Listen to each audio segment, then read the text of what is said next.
Hello and welcome to the Last Word on Spurs. We are, of course, your multi-award winning Tottenham Hotspur podcast. No, you're not living in a supernatural series. You're not living in some kind of mystique, devilment. I don't know what to even call it anymore. It's Tottenham Hotspur and they're never going to go away. Never a quiet week in the world of Spurs. Helping us try to understand what is quite happening around, I was going to say our beautiful football club. I mean, it's becoming less beautiful by the day at the moment. Back alongside us, Maka is in the house. God, he had a misspell there. Maka, lovely to have you here. We can see you looking fresh and fresh every time you're on. The lack of Spurs of Last Word Spurs in your life is doing you good vibes. Maka, how are you? Lovely to be back on. You well? Yeah, really good. Thanks. Good evening, everybody. Viewers, listeners from where you are. Wow. I mean, Tottenham Hotspur, I'll tell you one thing about Tottenham Hotspur Football Club. They never cease to deliver something. Typically, it's always negative, bad energy or something like that. I just want to remind everyone, by the way, we are Europa League champions as it currently stands. Now, you wouldn't think it, would you? You just would not think it, Rick. Unbelievable, mate. I'm sure we'll get into it. Yeah, lovely to be back on the show. Also back on the show, blessing us with his presence, Billy T is back in the house. He's only back for the dramatic ones. Bill, lovely to have you here. What the hell is happening with this football club? The drama, Mick. We love it. We love the drama, Mick. I've actually cracked my the happiness to when it comes to Tottenham Hotspur, and that is the solution this week is just to watch the darts instead. So I've been watching a lot of darts. Not been watching a lot of Tottenham Hotspur, but I've been watching a lot of darts. Going price has just gone up for, I'm sure some people in the chat will be watching that. And less said about Tottenham, the better, right? That's where I'm going wrong. I just don't have the time to invest into other sports. Otherwise, I would be firmly 100%. I'm with you, Billy. Get the darts on, son. That's where we're going wrong. Curling is more interesting. That's where we're going wrong. We've very rarely hit any kind of balls on this season. Get the ashes on. There's no joy there either. It's absolutely not carnage. Madness. Also back on the show. Oh, what can I say? He's been with us the last 7-8 years, so I feel like he's used to it now. George Achilles back. George, lovely to have you here. Tottenham Hotspur, what can you say? It's just beyond any words, isn't it? Quite simply on every kind of topic. We either tick them or untick them, depending on the nature of what we're going to come on to.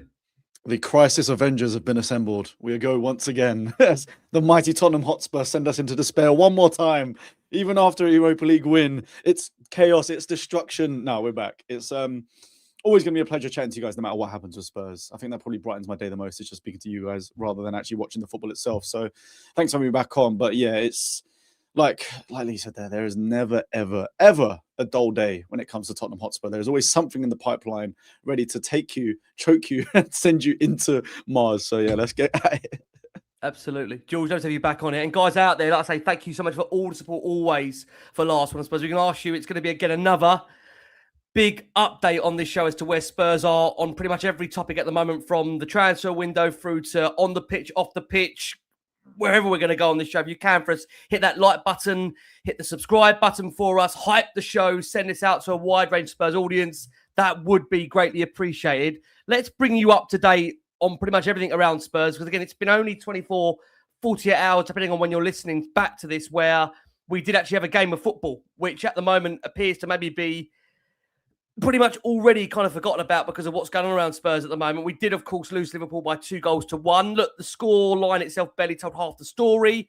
Xavi Simons and latterly to that, Christian Romero both sent off as Tottenham lost for a 5th time this season at the Tottenham Hotspur Stadium. It means for Spurs, we've now lost 11 top-flight home matches in a calendar year for the first time ever in the Premier League era, meaning Spurs have picked up the least amount of points at home in the Premier League since November 2024. 17 points from 24 games, just 2 home wins this season. You feel that has to be rectified going in to 2026. It is our worst start ever to a Premier League campaign in over 17 years.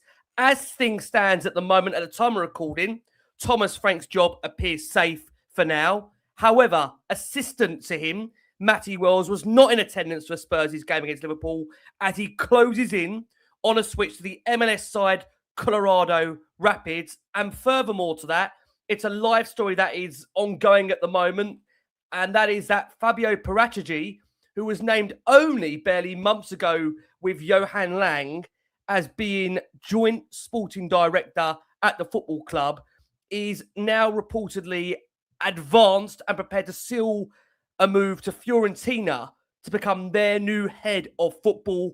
Formal steps are needed with Tottenham, but Fiorentina are confident as the agreement is getting closer and closer, they're going to get their man. And what is this now? 9-10 days away from Tottenham Hotspur's January transfer window, where there does appear to be a degree of excitement from some fans that we are going to get business coming in.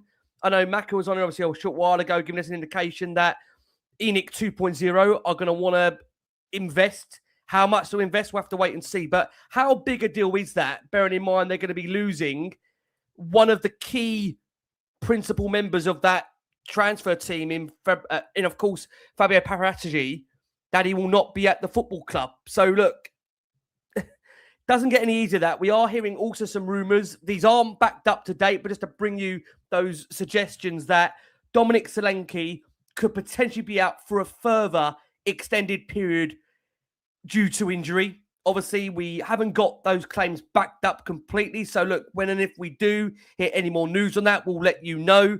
But in terms of the Premier League for Tottenham and where they end the weekend, of course, going into the Christmas period, Spurs sit 13th in the table, a point worse off than last season, having scored 13 fewer goals, but having now conceded 2 fewer as well. We were 11th at this stage under Postecoglou last season.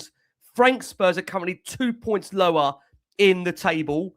And I think we must just very quickly comment on the Tottenham squad, because again, this always evades conversation. It's always a focus on the manager and always, of course, on everything around that. And of course, ENIC as well, that we've played 36 league games in 2025 and we've lost 20 of them, including 11 out of 18 at home. So you can understand why fans right now are frustrated, annoyed, and beyond really any kind of comprehension as to what is going on with their football club. Lee, we've been doing this for about 8-9 years, so it does feel like almost another regular day of Barclays here. Lee, what's going on with this football club? Where do you even start to go, from the team to the manager to Paratici going to Matty Wells looking also to leave the club? Bit of a mess, isn't it, at the moment? I think it is. I think it is a bit of a mess. And, it was only, first week November 2021 when Antonio Conte walked through these doors and we had a big change around in the backroom staff in terms of the director of football. But I think Paratici just came in at that point. I forget their names, to be honest, because it was like a revolving door. But there was about 4 or 5 people that went. The Everton bloke, there was a geezer from Everton. Paratici coming in. Greta Steinson. Yeah, exactly, yeah. And then thank you. And then there was a cut, and all of that was happening, and that was meant to be put into the top layer, if you like, and to give the club stability. And obviously that was under Daniel Levy's leadership, and we've now changed that under Daniel Levy's leadership, and then we brought in Johan Lange, and we brought in, Paratici went to prison or whatever he did. No offense, no, I don't think he went to prison, but he nearly did. And all that sort of stuff was happening. At the same time, we changed our manager 3 times. Yeah. So just let this sink in for a second. That's what I'm doing is, here you go, right? So we changed our manager from Conte, we went to Nuno, and then we went to Ange, and then we changed our director of football inadvertently because he was in trouble, whatever. And then we brought in another geezer, and then we changed out Steinson, and then we brought in, you can't keep up with the pictures. You're doing pretty well. You're doing pretty well there, admin. But the point, how can anybody not say that's a mess? And then, of course, we had the big mic drop, obviously from my good self, but ultimately the club changing everything around, massive work from change for Tottenham, and all the club rallying around to then get the big one to fall, which was Daniel Levy. And no offense, it's been chaos ever since. We sat the manager, we got in this new manager. We said that we're always going to be playing to dare is to do, and we're going to be brave and we're going to go after it. I haven't seen any braveness whatsoever from these players this season. I'm a season ticket holder, like all of you know. If you follow me, you watch this show, I'm a season ticket holder. I haven't been all season. I cannot watch this football. And it's just, I can't, I don't normally say things, Rick, like but or can't or if, because they're not really in my vocabulary, but I literally can't watch this football. It's so grating. And the thing is, people will say to me, yeah, but Macca, the injuries. I get it. But we had so many injuries. And by the way, I thought the injuries last season were Angie's fault. So by the way, can we blame Højbjerg for this? I don't know. But, this is the thing, isn't it? And this is the thing, at the end of the day, if you don't laugh, you're quiet. It is unbelievable. Like I said in the opening of the show, we are currently the champions of the Europa League. We actually have. I mean, how many of us have actually forgotten that image there? That didn't happen, it's barely, 7 months ago, 6-7 months ago. I mean, I was there in the stadium. It's the best week of all of our lives. It was amazing. And we're back just like we were after the Champions League final, when we should have gone and pushed on and we didn't. And we are back here in what seems to be a rebuild that didn't really need a rebuild. It was already built. But then because we got in a different manager who completely plays a completely different way. Now, I'm not saying that we should be chaotic like we was under Ange, but again, he's had a transfer window, this guy, as well. We brought in the likes of Xavi Simons, who I thought was an absolute dickhead yesterday for getting sent off in the way that he did. Look, mistakes happen, but come on, man. This is a guy that's, way short on confidence and trying to find some sort of form. Then you've got our captain of our football club, who I love him, actually, to be fair. I love it. But what is he doing here in a position? And we're just toilet. I mean, it wasn't really to do with the red cards. We didn't lose the game because of the red cards. We lost the games. We were rubbish. But let's have it absolutely right. We are crap. And that's the point. There's no plan. There's no system. There's no way of play. There's no... Look, George White, you go home and away, yeah? I'm a season guy. I don't go. I haven't been this season, but you go home and away. Have you seen with your own eyeballs what we are trying to do here? Because I can't see any type of pattern or play or anything. I'm just bemiffed with it all, mate. Take it away, George. Take it away. Well, no, I mean, it looked rosy at the start of the season. We definitely massively overperformed, but I think we've just got this weird chokehold of a Man City where I think we can just beat them no matter what happens, except for when it matters the most last season. But that's a strange one because I think the way Man City play, they just completely play into Thomas Frank's hands. It's all about them. They press so high up with their fullbacks that they inevitably leave so much space behind, right? So in that sense, that part of Thomas Frank's plan works. But when we're talking about a Tottenham Hotspur club, a team that naturally across a season are expected to have more possession than they don't, especially at home, that style of football does not work at all. You can't just play counter-attacking football if you're expected to have the ball most of the game. The maths just doesn't add up there for me personally. So yeah, so far I cannot say categorically what he's trying to do is working at all. Just to bring balance and bring Billy in the conversation, King Huddle, a regular viewer, listen to the show. Ricky, our league record since 19th of October 2022, Conte's 11th game of his second season, played 121, won 48, drawn 19, lost 54. How is that on Frank? And look, what I'll just say is to balance the show, because again, I know I want the show to try and be as balanced as possible and for everyone to feel like, all sides are being heard.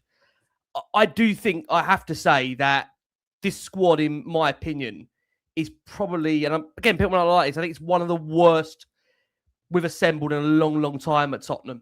And Thomas Frank has only been here for one window, so can only take part of the criticism if he's wanted some of these players. But I will remind you who Spurs were linked with in the summer.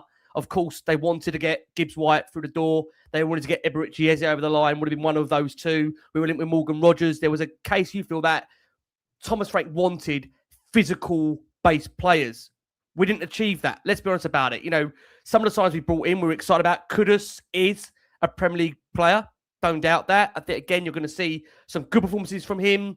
You're going to see some bad ones, which again, I think we've seen so far. But Bill, to bring you in, before we have the Frank conversation, it does feel right now that, we're 8-9 days out of, the January transfer window starting. We're not quite sure what's happening in the department in terms of the recruitment element to it. We could be losing Fabio Paratici. I say could. It looks more like than ever we're going to be losing him right now. How prepared are we to really improve this squad? Because right now it feels like we're in an utter mess at the moment. And again, the assistant coach, Matt Wells, we've known about it for a couple of weeks. He's also on the move. So Matt Wells is leaving, Paratici is leaving. I wish I could leave. I wish we could leave this. Do you know what I mean? When's my move to Fiorentina? That's You're what here I want. forever. You're here forever. Let's You ain't start got with no, this we ain't forever. got we ain't got no get out. We ain't. I We're, can't go we're to stuck here for- Colorado. I wish I could, mate. Trust me. Wouldn't be in this depressive state if we could. I think what we're overarching here, you got to zoom out from Thomas Frank. This is bigger than Thomas Frank. It's bigger than Ange. It points to the very, very top. What we are seeing is a symptom of piss poor, weak leadership at the very, very top level, and the sort of shadow of Daniel Levy and Enoch is going to, live long in this club, and it's going to take a lot of work to undo that. We've constantly underfunded the player side. When we have spent money, it's been poor. The recruitment has been poor. We've constantly left managers with not enough in the transfer windows. We've constantly let them, to compete in the Champions League with a squad that's not good enough to do it. We didn't back the one guy who seemed to be able to figure it out in Pochettino. We then tried to hire two managers, which require a lot of substantial transfer fees, and Mourinho and Conte didn't give it to them. We've then had a mishmash of managers with no conceivable style or cohesion whatsoever. And we're now seeing the latest victim of that, which is Thomas Frank, and the fact that, we hired Ange, front foot attacking football, philosophy of attacking football, gave him players to do that. Then we go and sack him and hire a manager who doesn't, who's more of a pragmatism. And of course, now we're left with Thomas Frank having players that he doesn't really want to play, doesn't really trust, because we hired them for an attacking manager. So this is all the symptoms of really weak leadership, with no clear intent, of no desire to compete at the top level in the football side. And it's going to take serious work to undo that. I'm not convinced at the moment the Lewis family are any different to what we've seen before, because let's be real, they were here at every stage of this. They've rebranded to the Lewis family, but it's still Enoch at the end of the day. They'd have to do a lot to convince me that it's going to be different. But what we're seeing is, we had for 3 seasons before this, we always had a Harry Kane or a Heung-min Son to bail us out. We're now seeing the reality of, without those two, what happens. And what happens is we're sleepwalking towards relegation. We're sleepwalking towards the bottom half of the Premier League. And the fact that Tottenham Hotspur, the football club, is even talking about being in a relegation battle at Christmas is unforgivable. It's so poor. It's so unheard of, but that's the reality that we're facing. We're 4 points ahead of Leeds, who nearly sacked their own manager a couple of weeks ago. And all of this, it's bigger than Thomas Frank, it's bigger than Ange. It points to the top. And I'm not convinced anyone is going to change it until we spend some serious money on quality, because that is the only way we can get out of this mess, is by spending a serious amount of transfers on quality players. And I'd love to start to do that in January, like they said they're going to. But as always, actions will speak louder than words. And until they do it, they're still Enoch at the end of the day for me. Yeah, I think just to comment on that, I totally agree with you, and I think that one of the things that I've been told is that we're going to own the window, right? And that's still the case. My problem. We need to. Sure. But my problem is we're going to give it to Frank, and that's not. And again, I'm not having a go at Thomas just to be rude to him, but I have not seen anything that is going to enable me to look at Tottenham on the front foot and being brave and being courageous and going and win football matches the way that we need to win football matches and the way that we need to perform. This is Tottenham Hotspur Football Club. Yeah, we are Tottenham Hotspur. We are the Europa League champions. We know for a fact that they looked at that last year. And I've said this on this show, Rick, for 5-6 years. We have never been in a position to challenge on all 4 fronts. Now, when I say that, that is not about ambition. That is not about, but you can want to do something, but you have to act and take action to be able to do it. So you can say, hey, I want to challenge in all 4 fronts. But then if you go and pay your top person 200 grand a week and everyone else is paying 350 grand a week, you're not going to do it. You've got to take the action. The words aren't enough. And that, again, from where we all come from, Billy, that's from the top. My point being is that we go out and own the transfer window, right? We're going to go into it, I'm sure, later on about getting all of the players that we want in January. But what's going to happen? People say to me about the injuries. We were carnage injuries last year in the defence. Absolute carnage. We were rocking up with Dragusin and Archie Gray playing as centre-backs with Ben Davis. I mean, come on. Are you kidding me? We have not had that issue at all this season in the 17 games. We've had Romero consistently there. We've had Van der Ven consistently there. Doggy's been a problem, but I think Spence is a kind of an upgrade anyway. And we've had Porro consistently there. And this is a scenario where we're meant to be defensively solid. Now, if we're going to go and play boring football and get 0-0s and get 1-1s, That's not the case, is it? We're getting battered by Forest 3-0. I mean, are you serious? You cannot be. And the thing is about that league table, Rick, that you put up earlier, the worrying thing about that, it's not even where we are in a position, it's our form. There's only one green W in our form. And if you look at everyone else, there's only, there's more green W's in Forest, and there's more green W's in Leeds, and there's more green W's in Fulham. What does that show you? That we were dropping like a stone, and Christmas, the amount of games that come over this Christmas period, like, I don't even know what I'm getting at. I said to you before I come show, I'm past caring, but I'm not, am I? Clearly, you can feel and hear the passion. I'm not past caring. This is, it does my head in that we can have that moment, that week, that amazing time through the Europa League, and we're literally 6-7 months later back here with this. It just blows my mind. And coming back to that challenge in all 4 fronts, and I will zip it in a second. I've been saying this for years. This isn't about a lack of ambition. This is about understanding where you can win. You cannot win on all 4 fronts if you're Tottenham Hotspur in the current guys that we are. But what we can do is we can win a European trophy, because we did. And what we can do is we can win an FA Cup, or we can win a Carabao Cup, and we can start to build from there. The momentum, you start winning breeds winning. That Cracker's one of our own, right? How many times has he interviewed ex-players? And how many times have ex-players said, hey, when you win something, it breeds winning and momentum. And well, where's that now? We just won something. But what we decided to do was sack the bloke that won us the trophy in the first place. Then we got Mickey van der Ven coming out on the overlap. Come on, man. You know what happened the last time our players go on the overlap? Gary Neville starts flogging them to Man City or wherever else it was with Kane. And he comes out and says, hey, we knew that we weren't going to get relegated. So we concentrated on the Europa League to win the Europa. Our club needed to win a trophy. Yet, actually, we're now, what? No trophies. We're out of the Carabao Cup. Potentially out of the FA Cup if you look at the WhatsApp group, and also 13th in the league, dropping like a stone. Nothing's changed around here. So and again, there's a lot of people in the comments. It's not about Ange. It's not about bringing back Ange. It's not about accepting 17th. It's about where are we now, right now. If you can see forward momentum, if you can see a plan, if you can see a system, if you can see, hey, today is to do, we're going forward. So can't see any of it. Literally cannot see nothing that is going to get us out. And look, you can be the hardest Thomas Frank fan in the world. No one can sit here and convince me that the football that we're playing is anything but turgid. No, I think the most important point you made there, Mac, and you made some really great points. I think the one is, based on what you're seeing so far, to bring the show over to you, George, is whether you then trust Thomas Frank as the right man for the build. Because, at some point, Billy shaking his head, at some point, Tottenham are going to have to give some money to somebody to allow them to try and build something here. And I will go back to this. I think Pochettino, we've just won one of our past 8 in the Premier League. That's got to change very quickly. It has to, regardless of circumstance, whether you like Frank or you don't like Frank. But when we sacked Poch, he was 14th in November. Mourinho was 7th in the cup final. Nuno was 9th in November. Conte was 4th. Thomas Frank is 13th at Christmas. And arguably for a lot of fans out there, he's playing some of the worst football that we're seeing at the moment in the league. And we're 17th in the form table. We finished 17th last season in the Premier League. So there's a lot of fans out there feeling, well, how have our standards dropped so far where Thomas Frank is still being given time? And I think, personal opinion, might be wrong here, George, to bring you in. I think the reason why Frank is being given time is because you look at our squad right now and what it's amassing to. And shout out, I think, to Johnny Blaine on X. Johnny, great statistician out there. Johnny compiled this table for those that are unaware of this table out there.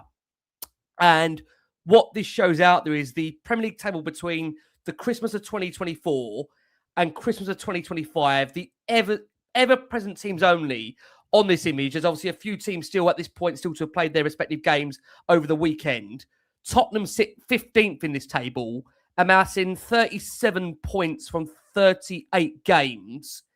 And just to put that into context, not in this picture, Sunderland, they're 10 points behind from 21 fewer matches. So that's why I think, George, at the moment, he's not being given the sack, because the group he's got to work with and what's been assembled to him it's a mishmash of players with very few star quality names, as Billy's touched upon. There is no Heung-min Son. There is no Harry Kane in there.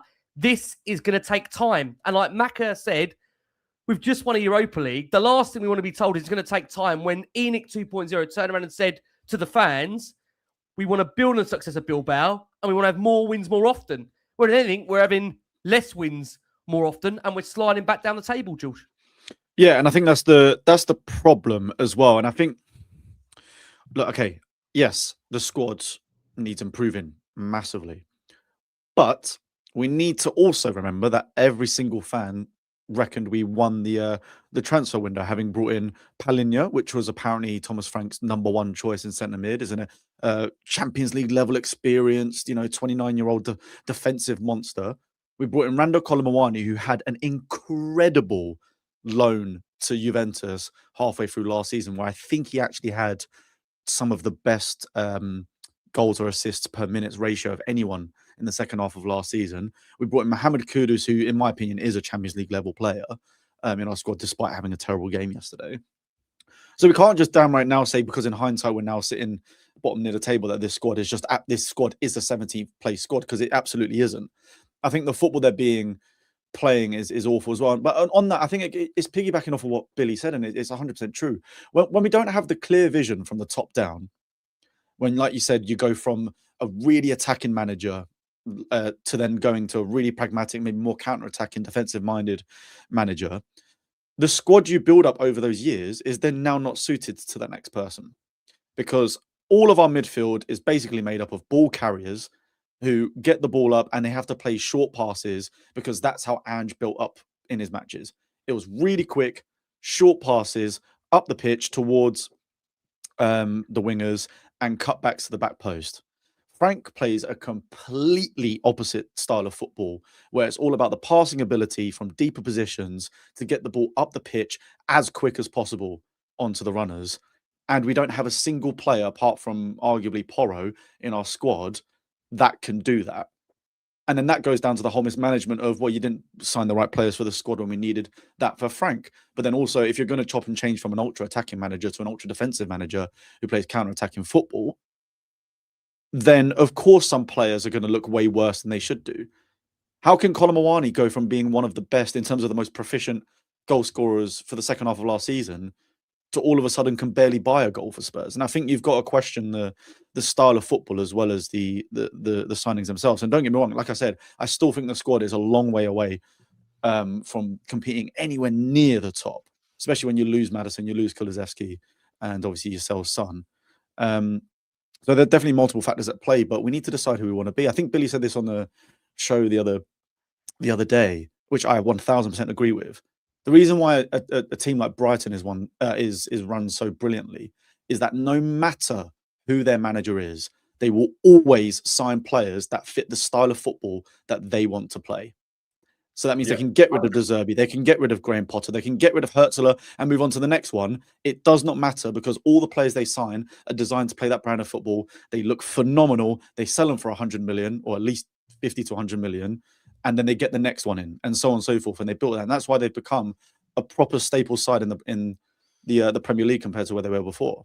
And you'd like to think we should be able to replicate that, but on the sort of next level of player that you can bring in, but we just haven't been able to do that. And I agree as well. You got to look at the other side. And I think when you change so much in the summer, changing Daniel Levy, not even just him, the amount of execs that have gone and we're bringing in new ones, it's not this just immediate switch that's going to make us all of a sudden incredible. I think these people need to learn how to work together and build what they truly want. But as the guys were sort of alluding to earlier in the stream, if the Lewis family now don't own this window, or now go and sign these top players to improve us, then what are we doing here? We're just gonna sit around the sort of 13th to 17th mark forever if we don't improve. And I think, sorry, go on. Sorry, I was sorry to interrupt you, Bud, because I know you're on flight. Just on that point, the issue around players coming to us now because of where we're sitting You know, we're already out of the Carabao Cup, right? We're sitting 13th, hovering around that pit. You know, people coming in January, like Semena, whatever is being said, like he's turning us down. Man City bound. Man City bound now, yeah. Man City, of course he's going to turn you down. And, you know, the reality is money talks. You can be sitting 17th in the table, winning a trophy and paying people 400 grand a week. They're fucking, excuse me, they're walking through the door. This Chelsea. is that is the exact point I was literally just about to make. Exactly. This is the point, right? They're coming through the door. Man United this summer. Yeah, of course. Man City, when they first got money, the exact same thing. Like, it's the reality, you know, and this is why I come back to that whole, you know, we want to go on all four fronts. It's not about ambition. It's about knowing where you are. At the end of the day, we're a top 5, top 6 football club, right? Through the whole history of the Premier League, we're top 5. Okay, we are 5th stroke 6th in terms of major trophies that we won in our entire history. Yeah, and we obviously added to that last season. That's our level. That is Tottenham Hotspur. The reason why I'm so passionate or fired up about it is because we are not showing any of that on the football pitch. We are not showing who we are, what we do, what we stand for. George, bang on the money. Billy, you said it in the other show. There's no system. There's no. Who are we? Like, who are we? Yeah, we haven't known for a long time. We don't know. And there's no one banging the drum saying this is who we are. And under no circumstances do we sign player A, B, or C if they do not fit our football club. Under no circumstances do we hire a manager that do not fit our football club. We are Tottenham Hotspur. This is who we are. This is why we are, who we are. We just don't have that. This is exactly why I don't think Thomas Frank's the right guy, because in theory, right? In theory, whoever, say we do spend a lot of money in January, which we absolutely should, right? Because we have now changed completely the whole backroom way, and in terms of like we're going down this data-led approach of getting X player, so and so, whatever it is. Really and truly, because it's now the days are gone of a manager just saying, "I want that exact player, we're going to get him." What happens is, and like Ange said it multiple times, like he gets presented players that profiles. The recruitment team have said, this is going to be the best thing for this so-and-so, blah, blah, blah, blah, blah. And you like to think they work in tandem of like, this is your style of football and this and the other. What should be happening in my eyes at Tottenham Hotspur is that we have this, say we're trying to build off of that Europa League win from Ange. People could absolutely say that Ange wasn't the right guy because he completely neglected defence. But that doesn't mean you have to completely now sacrifice attack as well. We need to build on this attacking ethos that we want as a club, but just make it a little bit more reassured at the back. So then the signings that we bring in should be able to fit that mentality as well. So really and truly, the backroom staff now, the people that are scouting the players and bringing them in, we should be signing big players like, I don't know, like say Savinho comes through the door. It will be a lot of money, but that type of player isn't built for what Frank is trying to do. So that's why I don't think Frank is the right guy to go forward, because he won't be able to utilize them properly because that's not his style of football. So I think. So you suggesting, George? Are you saying that whilst we do need to spend money in January, you would still be questioning what the amount of money we give him or the player profiles that we give him in terms of January? Because this squad needs improvement, whether it's Frank or somebody else. This squad needs massive improvement before we go to Billy. Go on, George. Hold on. Am I back? I think you are. You're looking up to the heavens there for an answer. Oh, mate, I was like, I can tell you after the last 8 years. I hope to be wrong. I'm not sure there's an answer up there at the moment because we're not getting an answer on the pitch or off the pitch. My point is kind of more that we, for all intents and purposes, we could go and spend so much money on like an Adam Wharton. But from what I've seen so far, I'm convinced that he will then look rubbish with the way we're playing. Or someone, it doesn't have to be Adam Wharton, like anyone, for example. I think there's a good player in Savinho. I don't think he's a world beater yet. There's a good player there. I guarantee you will end up going to spend 60, 70 million on him, whatever it is. And because the whole team's not playing well, because we haven't got a good style of football, we will then pile onto him or whatever signing it may be. It doesn't have to be him specifically. And I'm worried that we just don't have the cohesion of the style of football that we want to play or should be playing, the players we have at the club or want to get at the club, and the style that the manager wants to play. Everything just does not seem to be aligning for me at the moment. No, that's fair. Bill, let's come to you. Look, we know the January transfer window is going to be a high topic, right? Because like Lee has, been giving the issue, giving suggestions to him that the club want to own the window or Enoch want to own the window. The reality is whether they want the window or own the window or whatever. Right now, who's going to be in charge of the bloody window? Is it going to be Johan Langer if Paratici is going to be out the door? But right now, obviously, there's still these question marks over Thomas Frank being the right or the wrong man for the job. I just think the reason why you're getting at the moment this delay on maybe you're making a decision over Frank, because again, it's not being like spoken about daily whether Thomas Frank should or shouldn't be gone. If we're going to be honest about it, it's more the fans. I'm not seeing these conversations, really, with all due respect, around journalist circles day in, day out. It's the fans that are more driving these conversations whether Frank is the right or the wrong man for the job. I think we know how you feel, Bill, with regards to Thomas Frank, for sure. But at some point, Spurs are going to have to back somebody and give them a decent, adequate, not just amount of money, but caliber players that are going to lead us through the period that we're in, which sounds crazy, because the reason why I say lead us through it is my worry with Thomas, from my perspective, is that I worry if he has got the authority of that dressing room. I think we've seen it in a lot of press conferences, especially after the games. We've seen Spence have at least 2 or 3, points of dissent where Frank has seemingly kind of brushed it off to say he's a young player, it's in the moment. You then see Romero, who, to be fair, in the last 18 months, I would not be calling Romero a rash player. We're in a situation now, forgive me, Bill, to bring you in, that I think it's virtually impossible now for Romero at some point to not receive a suspension, because already, due to the amount of bookings that he's accumulated to date, it's going to be nearly impossible for Romero to not at some point avoid another suspension this season. 2 games as well, wouldn't it? 2 games. So at some point, Romero's going to reach another suspension, and you could just see that game against Liverpool, his head had gone. He was on the edge, and the way Simmons is also, whether you think it was a right red card or a wrong red card, he was edging in that game. So unfortunately, looked like he was going to make a poor decision, and he did make a poor decision. He gave the referee a decision to make, whether you think it was a right decision to send him off or the wrong decision to send him off. My worry is that right now, I'm not sure whether Frank has got the authority in that dressing room, and that's as big a concern for me as also the quality of the squad right now and how much there needs to be an upgrade on players and to improve upon. So it feels like, Bill, there's so many issues, like you said. It's not just one issue. Frank may be part of the problem for some, but he's not the whole problem. He's not all of the problem. So, I don't know where you can go with fixing this with January 9 or 10 days away. And again, we make that point. Paratici looks like he's closing in on a return to Italy, and he's been brought in to head up the recruitment. Yeah, I think firstly, just go on Thomas Frank there. I don't think he's got the personality to manage a Big Six club. I think the scrutiny at a club like Tottenham is incredibly different. If you look at Iraola, for example, Iraola managing Bournemouth at the moment, I think they're 8 games without a win, and he's under no real pressure to lose his job. There's no question that he's going to be Bournemouth manager at the end of the season, because it doesn't really matter if Bournemouth don't go 8 games without a win, because the expectation at Bournemouth is vastly different. Thomas Frank was a similar club at Brentford, same. He could go 8 wins, 8 games without a win at Brentford. Wouldn't really be under any serious pressure. At Tottenham, every loss, you're under pressure straight away. You're getting asked questions in the media. You're under pressure from the fans. We've had, intense scrutiny on the relationship between the fans, intense scrutiny every single game. I don't think Thomas Frank has got the personality to be able to deal with it. He's a lovely guy, great guy, no doubt about that. But I don't think there's any authority there. I don't think the players seem to massively have bought in and respect him. I don't think there's any authority on able to deal with big characters like Mickey van der Ven and Romero, Spence. To how to handle a Big Six club, you automatically get players with big wages and prima donnas. And that should not be the way that it is. But unfortunately, it's a reality. You have players on 100 grand a week, international players that are big characters, prima donnas, and they need a massive personality to be able to deal with. You see it with people like Mourinho, Klopp, Guardiola, all of these, Arteta, all of these people are massive personalities, and they run with an iron fist. Thomas Frank does not strike me as that kind of character, and it's a shame, because I'd love it to work out for him. I just don't think he's got that sense of authority that these players are going to buy into, and a Big Six pressure is going to handle.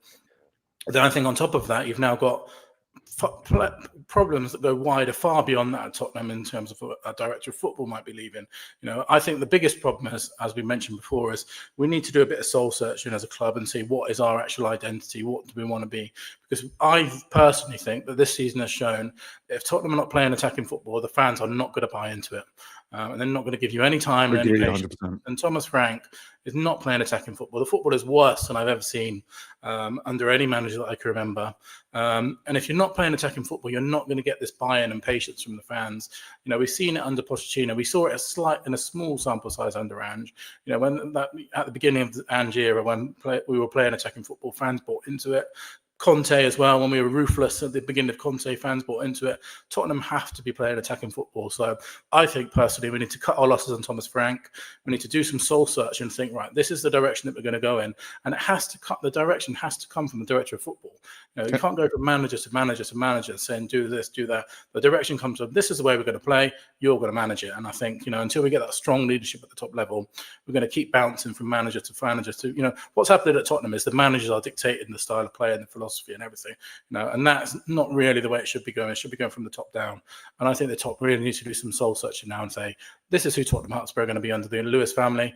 You're going to come and, we're going to buy players that are going to make you play that attacking football. But at the moment, we're a far cry from that.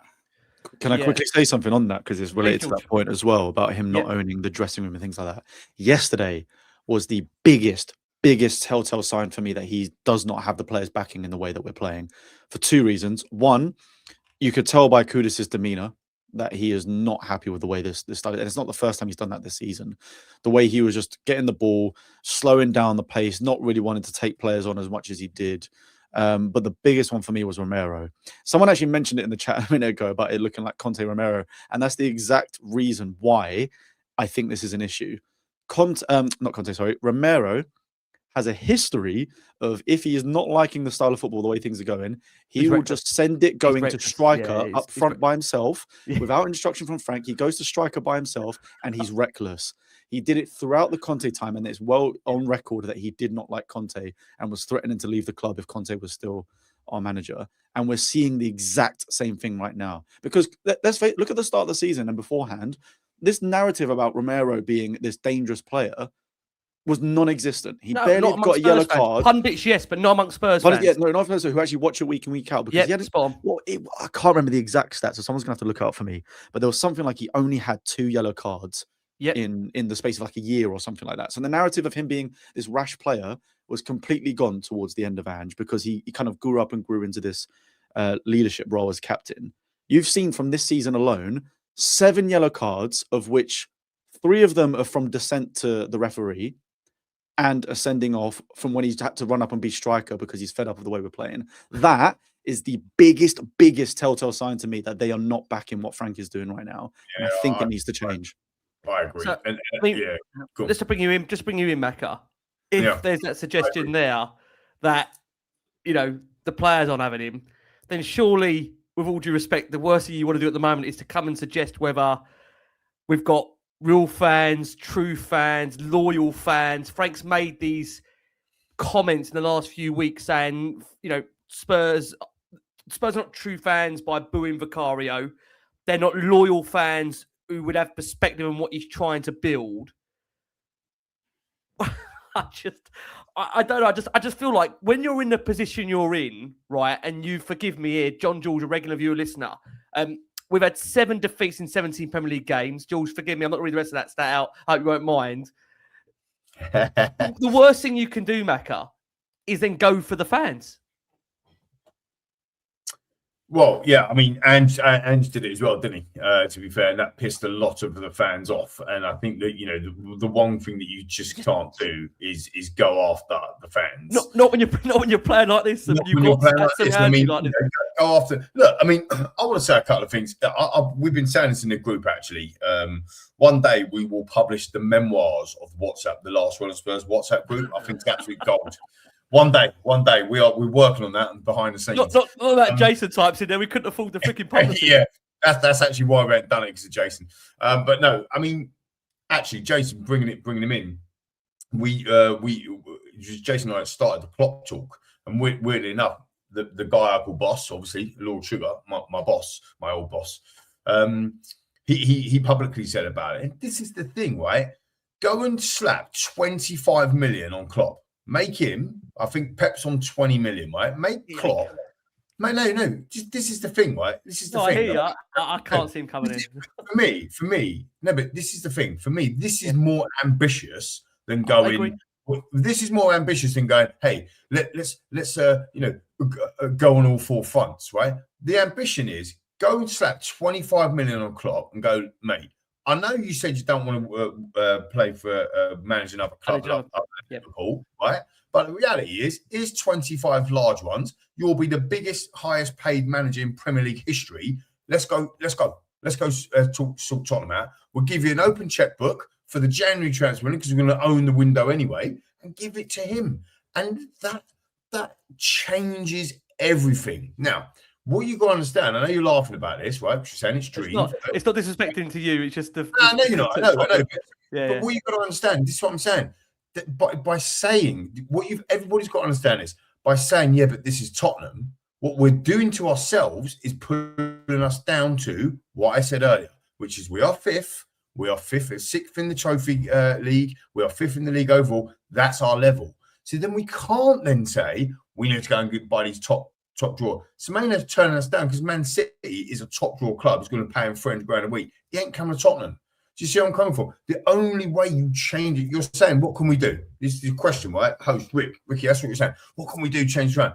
Slap 25 big ones on the table for Klopp and get him to come and manage our football club. Turn it around in the mixer. Show what George and Billy are saying. Show everybody this is who we are. Today is to do. We're going for it. We're putting it out there. We're playing front foot. I mean, Klopp at our football club would be insane. Of course it would. It would be unbelievable. It would be unbelievable. Pure winner. But we know as Tottenham fans, well, you lot all saying it, right? We know as Tottenham fans, I believe, right? I believe, but we know as Tottenham fans, that ain't going to happen. So of course it's not going to happen. Of course it's not. That is the reality. So people, you can put all these comments up as well. That's part of the issue. Yeah, we're never going to get out of where we are. We're on this cycle, constantly on this cycle. And this isn't just about fans. This is about the entire football club. You know, Klopp, okay, Glasner, okay. You can throw names out there, however many names you want out there, but nothing changes. Like Crackers always says, nothing changes until it changes. We've changed Daniel. We've changed Donna. We've changed the manager. We've changed the director of football. Hello, this is it's changed, Billy T, right? This is freaking change, and we're still in the same scenario. So we haven't changed our why. We haven't changed our existence. You know, when Tottenham Hotspur was founded, all them years and years ago, we did not. It wasn't about defensive football. It wasn't about that. We are not that club, and that's why it doesn't wash. That's what George was saying earlier, and I agree. You can tell, like people saying, go and get Xavi. He's not the right answer either. He's not Tottenham. He's not that. I don't think he's that right person. Does that make sense, Rick? You get a feeling. I think when Xavi comes here in 5 minutes of doing his first training session and finds our players can't pass the ball 5 yards, I'm not sure he'd want to be here. But I mean, I want to bring Bill in. Bill, just to bring you in, there's some breaking news that's coming through to us here from David Ornstein that is suggesting that, and sorry guys, it's not good news. Otherwise, I'd be a lot more happier and excited in my voice. Antoine Semenyo has politely rejected Tottenham, who are keen on signing him and were prepared to pay him a significant salary. The Ghanaian winger is currently focusing on joining Manchester United or Manchester City. Now, that Man United side is who we beat in the Europa League. And just before I say this, I'm not suggesting in any way that we're a bigger club than Manchester United. But when you look at even those two clubs' trajectories, right, and how they've changed, you know, United in the summer, they got Sesko in, they got, forgive me, Cunha in, they got Brumo in. And with all due respect, you look at our window and how we dilly-dallied in certain areas of it. I think, again, that's a key fundamental issue that you're finding now with Tottenham, that they may have all the ambition. Well, I say all the ambition. We don't know if they are going to have any ambition, but they may want to slap down money on a player. But unless it's being run correctly from the top, and I'm not saying Man United are being correctly run right from the top, it's very difficult, back to Lee's point, to try and convince those type of players to come here unless they do feel they're joining somewhere with a structure, with long-term ambition, with goals in mind. And Lee has said it consistently throughout this show. We don't know who we are. We don't know what we want to be. There's no identity.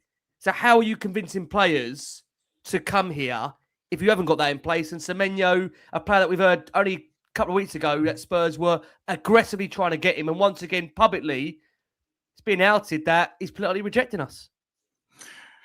Yeah, it's a difficult one, mate. You have to be able to sell them a vision and be sort of, really believe in that your vision is going to be taken out as well in real terms. Obviously, at the moment, I don't think that's where we're at as a club. I think, we're a bit of a mess at the moment. We are, and the sort of years of being a mess. You thought that might change when we won a trophy, and then we were back playing Champions League football. But really, the vision hasn't really stayed true to that at all. Like, we seem to have gone backwards rather than forwards. And I think it's difficult right now to convince a player of that quality. And generally speaking, I think in general, you can just pay wages to players. Obviously, the problem is with Savinho, we're not the only team in the race. So if it comes directly between Premier League rivals, they're going to choose someone like Man City. Man United are an interesting case because obviously we beat Man United to the Europa League. They were shocking under Amram last season. They were just as bad as us. And yet they go and sign Brian Mbeumo and Cunha and Sesko, because Man United are such a massive club that they can easily sell the vision that, we're going to be relentless in every transfer window. We're going to try and get back into Europe. And it probably looks like they might do that at some point because they're too big to fail at some point. At some point, they have to get it right because they do relentlessly spend and back their managers. Tottenham don't do that historically. So if a player is going to come now when we have to say, well, actually, how we haven't been backing our managers for the last 10, 15 years, it's going to be different now, I promise. So you can see why a player like Anton Semenyo, who's got Man City, Man United in the wings, is going to be not convinced by that. So until we get a clear vision of what we're going to be. And the problem is, and I hate to keep mentioning the name every time that we talk, but, Ange was really good at selling the vision to a player. So if you watch that Mickey van der Ven interview last week, he said, I'm going to win trophies at Tottenham. And if you want to come and join, I want you here. Van der Ven spoke about that. Madison spoke about that. Lots of players spoke about that. I don't think we have the charisma at the moment of Thomas Frank. I don't think he's got that same kind of vision. I'll let you come back in, Bill. You're supposed to forget the player, but tell came because Ange picked up the phone. Yeah. What's Thomas Frank saying to him? Hey guys, what we're going to do? We're going to defend. My biggest worry with Frank is the first words Frank said when he got the job is that we will lose games. Yeah, exactly. There you go. I mean, we've just won the Europa League, right? We're celebrating in Bilbao. We've come into a new manager, and the first words of the job were, Arsenal are a fantastic football team, and for certain, we will lose games for sure. You think, what am I into here? Lee is exactly right. Every club has the ambition of being, I want to win all 4 trophies at the beginning of the season. Every single football team wants to win trophies. How do you show it? You do it with your ambition, your actions. And at the moment, Tottenham have not shown the actions.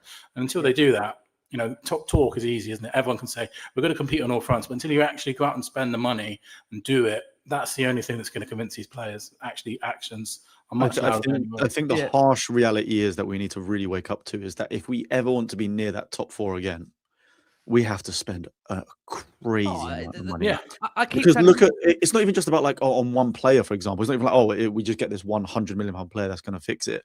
Yeah. Look at what Chelsea are having to do just to get back close to that top 4. Agree. They're having to buy players for 50 mil, realizing they're not good enough, sack them off, and then get the next one. Nearly 2 billion, haven't they now? Exactly. Yeah. And then Arsenal, throughout Arteta's tenure, has had to spend a billion to get to where he was, just to catch up to Man City. Man City are still having to spend 200 million odd per month per summer window just to maintain their high level. I think the Premier League has just gotten to this crazy point right now and you're going to have some interesting stories of Forest almost getting Champions League, actually ended up 7th.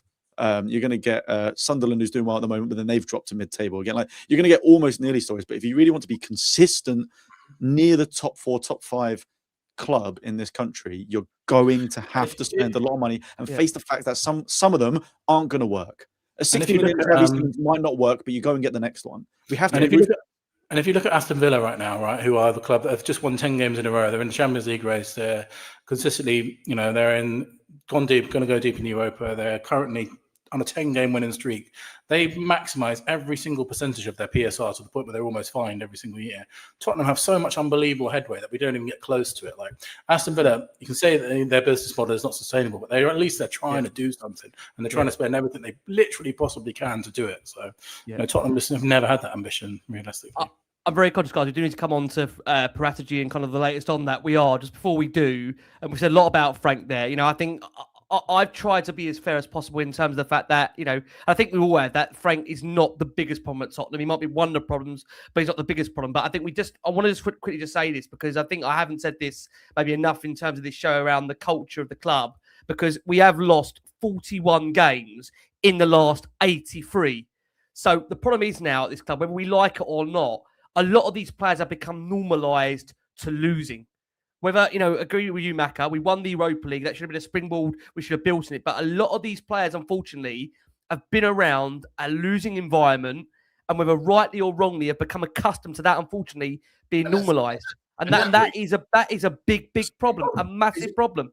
And that's where I think 70% of the squad have got to go. That might sound crazy to some. That's why Romero's getting booked all fucking this season, because he's frustrated like us fans, because he's a fucking winner.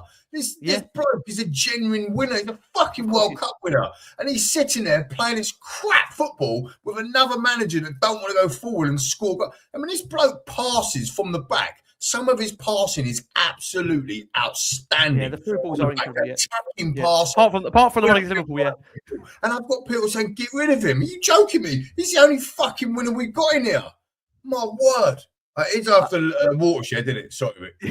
But I think it goes back. It does go back to that point again, that there's a real lack of leaders around this football club, which again is going to have to be a case where they're going to have to try somehow, George, to come to you before we do need to go and talk about Paratici now, to sort that and address that. And again, we've discussed about the concerns they've got, maybe about how to try and attract players, like Macca said about putting the money down. It's about getting the right profile of players for you, George. And the reality is, in this last 2, 3, 4 years, the profile of player, caliber, character just hasn't been there, George. Just hasn't been that. And that represents itself by, again, unfortunately, those statistics around, the points we've accumulated over this last 12 months. 37 out of 37 points from 38 games. That is relegation form. If we carry on the way we're going, we are going to be in a relegation battle. We will, whether we like it or not. No club is too good to go down. I also think it's. I know we like to talk about incomings because it's a bit more exciting, but I think our complete mishandling of outgoings has been a massive factor as to why we can't get the right profile of players in as well. And I think the easiest example to use is our midfield. Right? I was advocating massively in the summer for getting a deep line playmaker over a Polinia type, because that is something that every top club needs, in my opinion, when it comes to that defensive position. So you've got your Rodri and Nico Gonzalez, Zubamendi, Arsenal brought in on top of Rice to sort of play that way. Enzo Fernandez is brilliant. Caicedo can play well from out the back. So there's positions we haven't been able to get, but also mainly because we haven't been able to ship the players to create the space in the squad to bring those guys in. I think we still have got Basuma on the books and apparently looking to extend his contract again just so we can try and get a fee. We've done the same with Bentancur.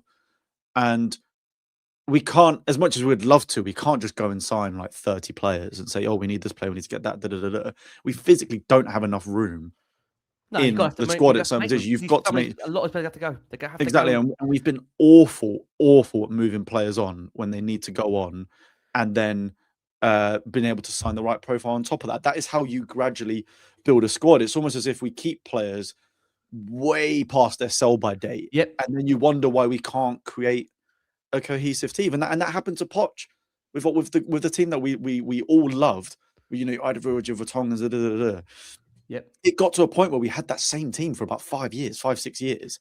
And Sir Alex Ferguson, the absolute greatest, was one, I don't know if it's from one of his books, one of his interviews or something like that. He would constantly reiterate that a club as big as his to win everything, you'd always need at least one big signing every summer. But he said a team works in cycles. Every 5 years, your team should look completely different, not completely, but like almost completely different to what it was the 5 years prior. And we didn't give that to Poch. It was also great, George, of knowing the right time to move players on. Unfortunately, we never did that right. Eriksen. Wow, he was so good. But Eriksen, I love Winks to Man United for 50 million, but we didn't in the end. And then look what happened. Like little things like that, and that's one example. But things like that just continue to happen over time, completely. And that's come from the top. Okay, very quickly, boys. We're going to go to Paratici. We're going to go for our first break. Quickly, one-worded answers. Can I get a one-worded answer out of Lee? It's been about 8 years. No chance. Let's go to Billy first, then we'll go back to Lee. Bill, let's come to you. Thomas Frank, we're going to have to make a decision in terms of if we're going to back him. Does it now matter, regardless of you like Frank or you don't like Frank? Give him the money. Let him bring in some of his own players. At least give it a go, Billy. What do you do very quickly on that? I'm fighting with the mute button. Sorry, Bill, go. If they are gonna stick with Thomas Frank, then I hope they back him, because I don't think that's probably the best for the long term. In the short term, that's what we've got to do, and just got to hope that the players that we're buying the next manager will be able to get. Because I don't see a long term future for Thomas Frank at all. I don't think he'll be here beyond summer. I don't think he's shown anywhere near enough to be able to deserve that, and I don't think the way that it's going, he's going to be here long enough. But even with that, I think we have to buy quality. And as long as we buy quality, it shouldn't, in theory, matter who the next manager is. Because I don't think we're going to go and buy a load of centre-backs and CDMs for a Thomas Frank, just defensive team. Our reinforcements are needed in the attack and the front four. We have to. Based on our recent recruitment, I wouldn't put it past anyone to go and buy the same kind of players we've got. Who knows what we're going to end up with? Our firepower is massively lacking, and that's the area which we've got to strengthen. So, if Thomas Frank is going to be here, whoever, I just hope that they do that and hope that they get it right, because our biggest problem in the last 4 or 5 years is, we've spent more money. We have. But the recruitment has been so poor. It's been really, really poor. And, we aren't targeting players until this last summer anyway, we aren't targeting players with high wages. We're trying to scrimp on a couple, buy 2 or 3, 30, 40 million pound players rather than one big money sign-in. And as Arsenal and, countless other teams in Liverpool before them have shown, at some point you need to bite the bullet and buy a Declan Rice and buy a Virgil van Dijk. And I think for us, that could be someone like Adam Morton. I would struggle to imagine a world where we sign Adam Morton at the moment. Yep. Oh, good. That kind of level of player, I'd love to see him here when we can. Is another question. Okay, Bill, you made your point there. I know I've kind of filtered between George and Lee already on this kind of subject, but I think it goes back to the point that right now, for those that are suggesting and asking, we've got these doubts over Frank, why is he still in the job? I think, again, we've kind of come across is that there is at the moment out there no suitable person you say, right, they'll take over and instantly improve things. Pochettino's tied up with the US and, I think it's about 18, 19 million if you're going to try and get him out of a job there. He's not going to leave before the World Cup. I don't think even Donald Trump, forgive me, I don't think Donald Trump would allow that to happen anyway, right? Generally, just on that point. And I just look at us right now. I think we're in a position where we're going to have to ride this out unless it does become absolutely untenable. But some would argue 2 wins in 10 for a club like Tottenham is nowhere near good enough, and it isn't. And the home form is atrocious. We've won 4 games out of our last 22 in the league, 11 home defeat at the weekend, the most league defeats in a single calendar year. Of the 4 teams they've beaten in that time, we beat Southampton, who were relegated with 12 points. Man United finished 15th last season. Burnley, who were second bottom of the Premier League. And Keith Andrews, who replaced Thomas Frank at Brentford in the summer for his first managerial role, and he currently sits above Thomas Frank in the table. So the set piece taker that Frank employed, or the set piece coach, is above Thomas Frank in the table. Make it make sense. So we're going to go for our first break of the show. For our listeners that are on audio, we have got nearly over 10,500 that are watching us live. Thank you as always for your incredible support for Last One on Spurs. If you can, for us, keep hitting like, subscribe, hype to the show. That would be greatly appreciated. We're going to quickly switch to Fabio Paratici because, again, this is a story of its own right now. And we're going to come to Jules to start this conversation. So for those that are unaware, Paratici is closing in on a move to Fiorentina, although it's understood at the moment that talks in terms of discussions with Tottenham, according to Fabrizio Romano, are yet to take place, but they have taken place, of course, between Paratici himself and, of course, the Italian football club. Formal steps still needed, but as of right now, Fiorentina are confident the agreement is getting closer. George, to come to you, this again is a really sad indictment of where Spurs are compared to Fiorentina. That Fiorentina, I believe, are still rock bottom of Serie A. And upon going there, they've now won their first game in 16. And they, I believe, are 5 points shy of 17th place in the Serie A table at the point of recording. But what does that tell you, George, that Paratici, who, I think, to be fair to Tottenham, they've been fairly loyal towards Paratici. They've stood by him by, quite simply, that term, trials and tribulations, quite simply. What is it saying? How bad must it be in terms of Paratici wanting to get out as much if he's considering leaving Tottenham right now for a Fiorentina side that are rock bottom of Serie A? And that's a mess in itself there. Yeah, there's a couple of things. I think on one side, we don't really know what his true motivations are. Is it just simply that he just wants to go back to Italy? Don't know. But the thing that I'm finding really strange is that he only signed that deal with us officially in October, I think. So it's been like 2 months. Yeah. So what's changed? Now he instantly wants out to a team that's struggling. And bearing in mind that he's effectively been given the reins to run our recruitment, right? I know Lange's got more of a hold on the young players coming in and stuff like that now. But I do find that very, very, very odd. The guy we've effectively given the keys to sign who he wants for this club, with the financial power we have, should I say, especially compared to Italian clubs.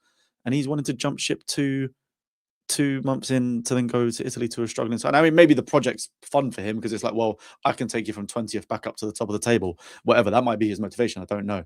But it's just bizarre to me. I don't see why, if he's jumping ship this early and Matt Wells is leaving to be a manager, again, that might be more of a career choice for him to get his foot in the managing world.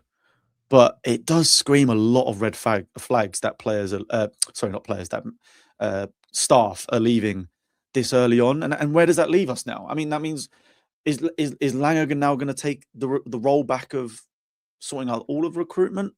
Are we going to look to bring in another sporting director? Is the guy from Man City going to take over that department? But as far as I was aware, Rafi Mawson is head of football operations, isn't he? Yeah, but from what I read, his main job was actually working out the contracts for Man City. Which, to be fair, I think he would leave Man City if he's promised a bigger role. So maybe this news coming out together kind of is making a little bit more sense. I think him moving from City to Spurs is probably him seeing a step up in his career in the sense of I'm moving from someone that's basically effectively just sorting out contracts to actually sorting deals out. Can I be controversial though, George, letting you come back in? My only worry is that Scott Munn was also from the City group. And what did Scott Munn do here? I mean, the problem is I have, is this guy simply looking for an advancement of his role in his career? Yeah.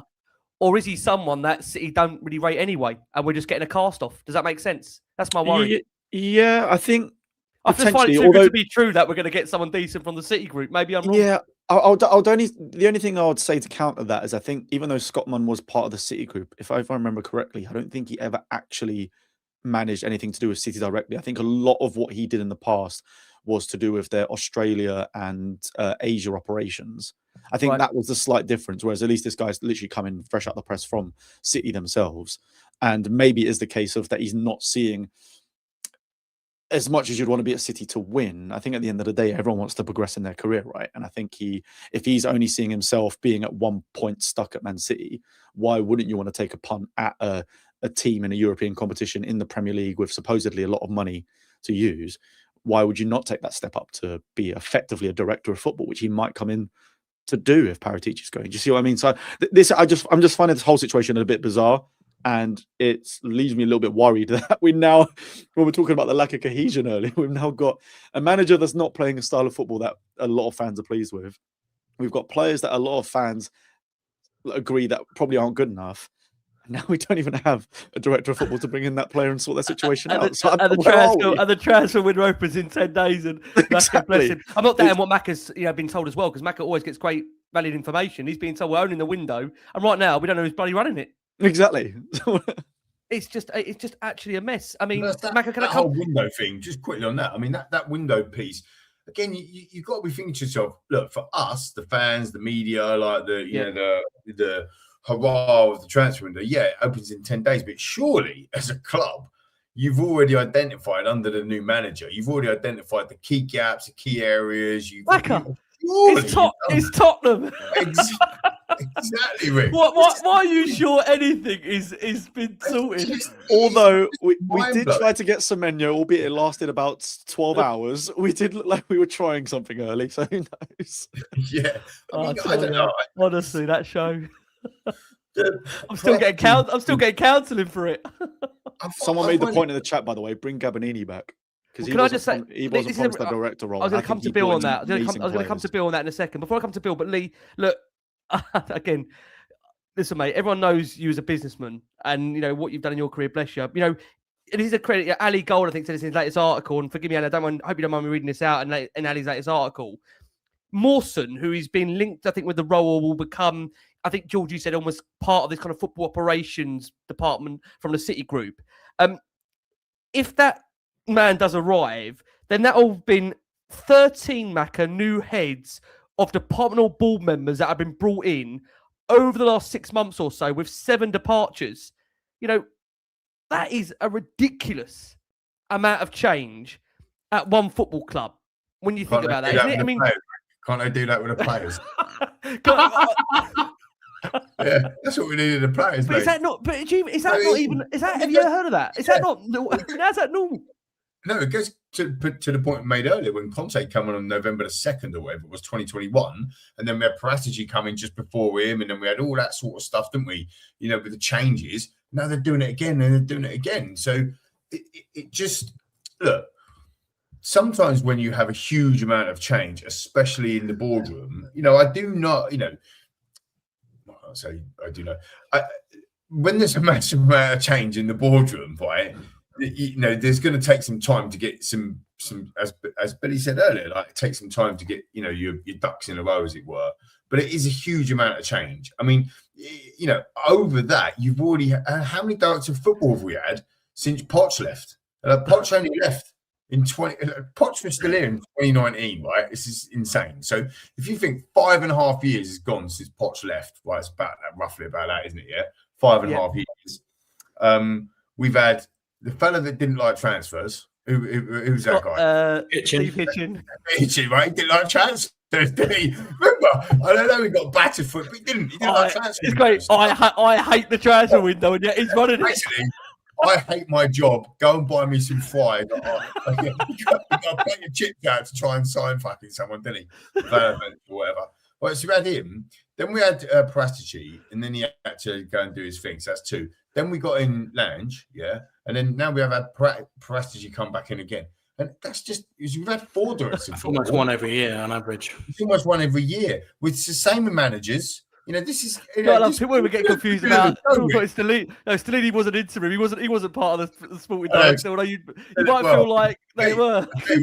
We played better football under Stellini than we do under Thomas Frank. By the Newcastle game. Mate, honestly. Yeah, exactly. My God. We beat Chelsea under him. Maybe we should just bring him back for the Chelsea game. Yeah. I don't know. Bill, let me bring you in. Go on. I was going to say, the whole point of this conversation is to almost highlight how chaotic it is, because that's what mental. It feels like. It is mental. This club, I honestly think this is some kind of social experiment. You know, other people say they've got clubs, they follow that, have issues, but this club every single week. The thing is to me, right? How many of football clubs do you hear about all their board members all the time? We're the only club where it's a big story. Like I don't care who's the contract manager of my bloody football club. Why do we get told about it at Tottenham? Like no one knows who the Arsenal contract manager is, do they? Because if a football club is doing well, you don't need to know who's managing the training ground. That's Scott Munn. We're the only football club where this is a big story every week, and I'm not, it is a big story for Tottenham. We're commenting on all these new board managers. Who's the board manager for Man City? No one knows, because they're a competent football club. Soon enough, we'll be finding out who Vinay's personal chef is and getting him sacked to get someone else. It's going to be interesting. Even with Vinay, for example, the communication. I mean, it's going to be very interesting, isn't it, how he does front this if Paratici moves on? Because they were selling us 4 or 5 months ago that this is a great idea. I think he will. I'm going to just stick up a little bit here. I think he is a breath of fresh air, and I do think the Lewis family coming back into the scenario where they're at. You got to understand, right? They've probably gone in there. Daniel Levy has been running the football club with his people around him for that period of time, especially over the last kind of 3 years or so, whilst the Lewis family have been away. Billy said it earlier, and yes, it needs addressing. Of course, it does, but it's not just going to go like click straight away. They've come in to say, okay, wow, maybe it's like when you buy a house and you go, wow, this looks really nice. You look around and go, there's a little bit of damp there or whatever, and then it's not until you get in it and then you look and you go, oh, actually, there's a big leak there. We need to sort it out. It's a little bit like that. So.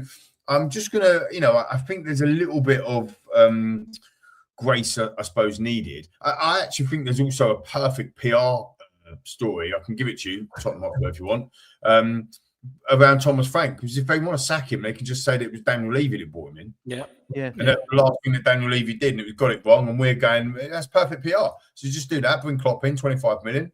Let's go. Just as easy as that. Bill, let me come to you.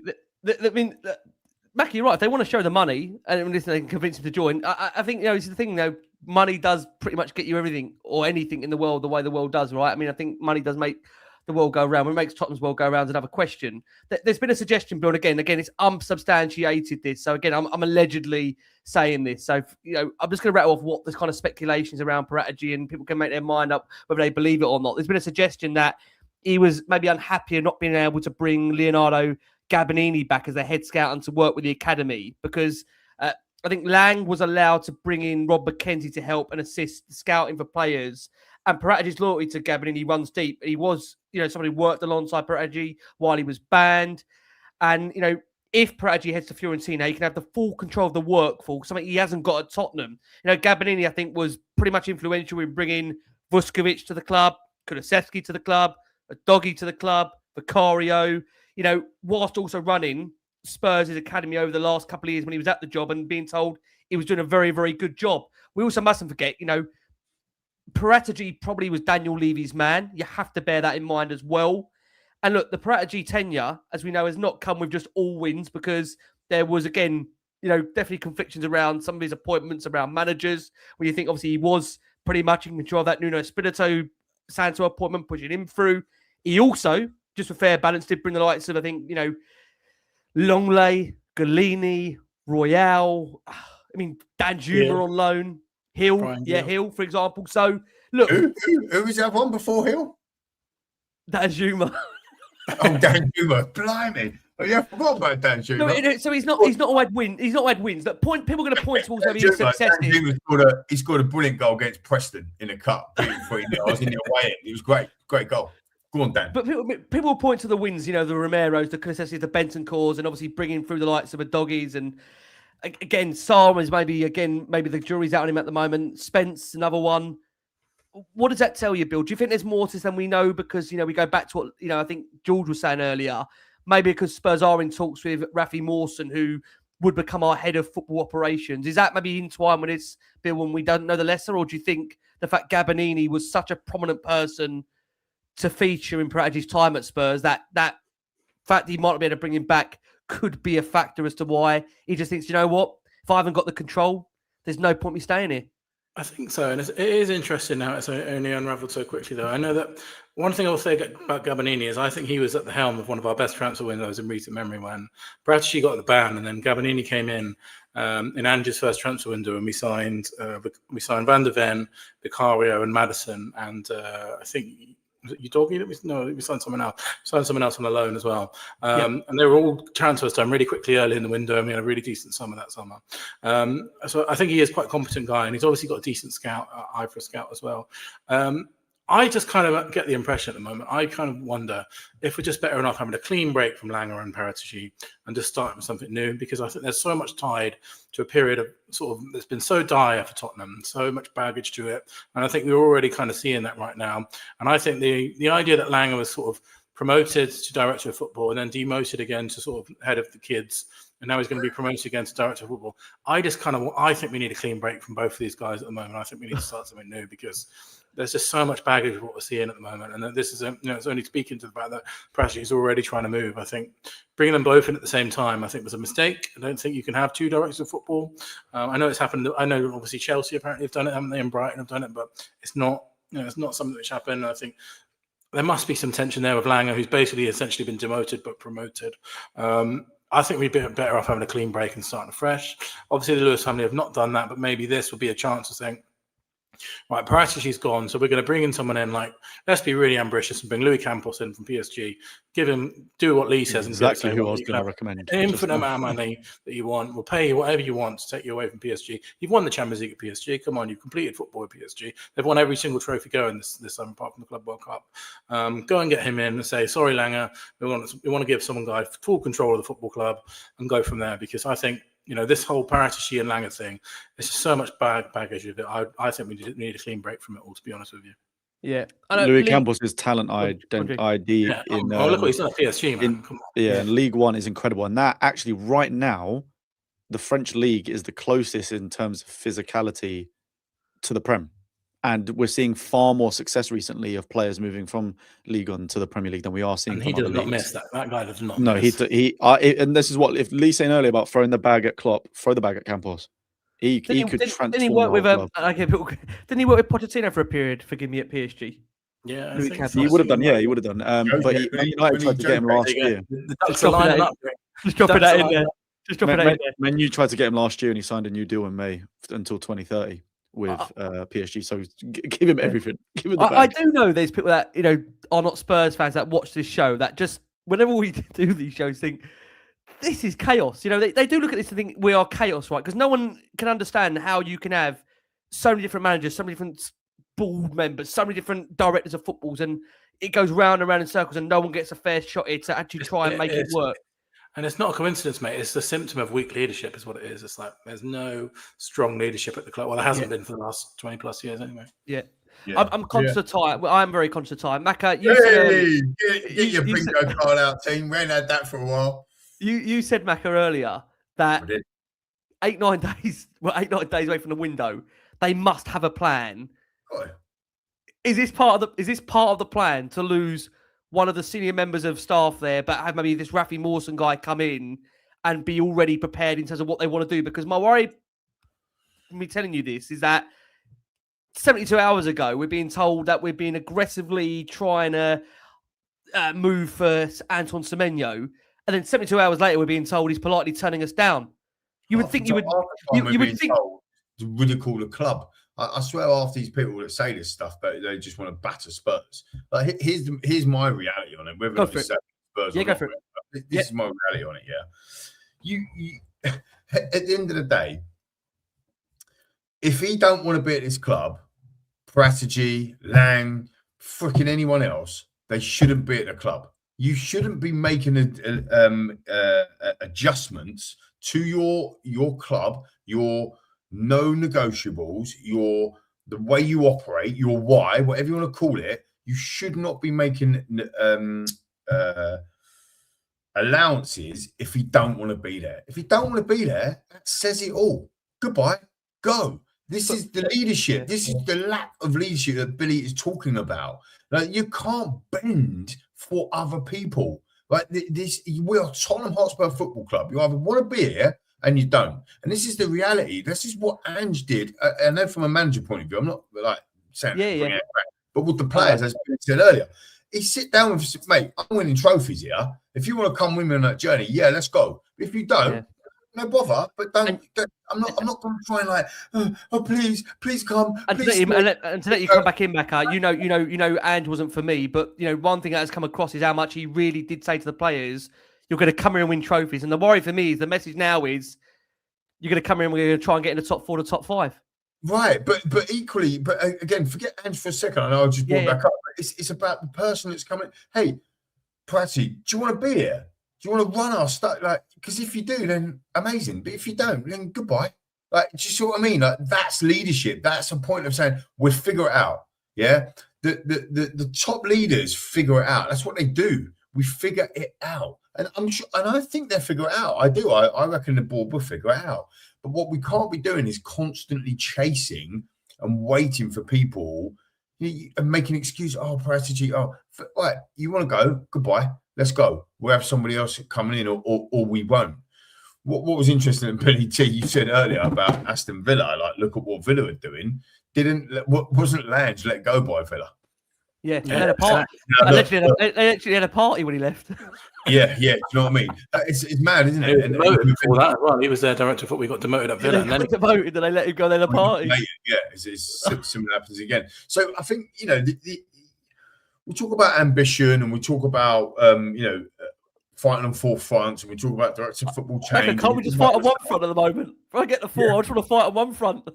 Exactly. The point is that, you know, stability, consistency, discipline, they are the things that are key fundamentals for us to be in where we are. You know, Bassuma's not in a squad because, for example, discipline, like he rocks up late or whatever it might be. It's a level of consistency. We don't play a consistent brand of football. We don't play a consistent way other than consistently being shit. We don't have a consistent backroom staff or consistent level, high level, consistent directors of football. We've been changing. We are consistently inconsistent. 5-6 times. Yeah. So it's consistency. You win the league by consistency. You win trophies by consistency. You win in business, in life, by consistency. If you want to change your life, you just need to be consistent in the things that are working. And at Tottenham, we just do not do that. No, if anything, we are consistently inconsistent on every bang, front. Bang on, mate. The Tottenham paradox. Like Luke says, we are consistently Spurs. Yeah. Hang on. All right. I do need to close on a couple of things. George, I want to come to you because at the moment, not only did we sack, of course, Ange Postecoglou, who brought us that European trophy, it looks like Spurs are looking to sell in the upcoming January transfer window the top goal scorer of last season that won us the European trophy in Brennan Johnson, who can't get a game at the moment really consistently under Thomas Frank. And a video did the rounds this week on X. I think you might have seen it, G, where Brennan was asked during pre-season if Frank had spoken to him directly about his role. And he said, no, he hasn't spoken to me, which maybe should have been at that point a kind of red flag to suggest maybe I'm not around this team. And look, just to be clear, I am on Brennan Johnson. I don't think Brennan Johnson's an exceptional footballer, but at the moment, we've got a side that's lacking goals and he can score goals. And what I was hoping, Thomas Frank, to bring you in quickly on this, I know, again, I am very conscious of time, that this was the whole part of the remit with Frank, that he was going to come in and improve players and get the best out of them. And right now, what are we? Forgive me. Games-wise in the Premier League alone, we're 17 games in to the Premier League halfway, season. Essentially We're halfway. Thanks, Bill. We're halfway, essentially. I can't name you on one hand any real players that have improved, bar the fact Van der Ven's been scoring more as a centre-back, but then we've been concentrating more on set pieces. Yeah. Take it over, G. What's happening? What is going on with that? Yeah, look, and I'm kind of weirdly going to contradict myself. Not contradict, but I think we are missing goal scorers massively in this team. I don't know who said it was. It ended up being like 68 goals and assists that we missed just from not having Sonny, Solanke, Madison, and Kulusevski alone. So we are missing goal scorers massively. That for me, though, still doesn't change the fact from what I saw with my own two eyes for the last season that I don't think Johnson offers us enough in a possession-heavy side to warrant just trying to persist with him. And this is what I was going back to about us being ruthless, right? If the ownership is now turning a corner and they're doing this new thing where they're starting to be more ruthless with players, if that means taking a cut deal on Johnson because that's what the manager doesn't want or that's not fitting in what we want to play with, and then using that money to help get the next person in and be ruthless and get the next one and so on and so forth, I'm all for it, to be honest with you, because I don't think... The only thing that I find it weird about the whole Johnson situation is that apparently Brentford and Frank wanted him the same season that we had to sign him as well. So the fact that he's not even really tried to include him at all is a bit weird. But I think we've got to learn, if we want to be back towards being one of the better clubs in this country, we need to start being ruthless in what's going on, because there's a reason why we're free falling to 17th every year. Billy said it right at the beginning. For too long, we've been the Harry Kane and Son team. I think no matter what road you go down, all road leads to Pep Guardiola being right, saying that we are the Harry Kane team, because what we miss those two elite players. And I think more often than not, they would paper over massive cracks. Oh, of course. But Harry Kane's best season for us ever was under Mourinho, where everyone was saying it was one of the worst football we were watching at the time. But he was just that good that it almost didn't matter who the manager was or what we were playing. He was just absolutely world class. Yeah. Take two absolutely world class players out of this team and not bring any other in or whatever. Well, you're going to start you're going to see big cracks. And I think we need to start being far more ruthless in our strategy and how we want to build this team, because we've got a lot of work to do, finishing 17th last year, spiraling downwards towards it again.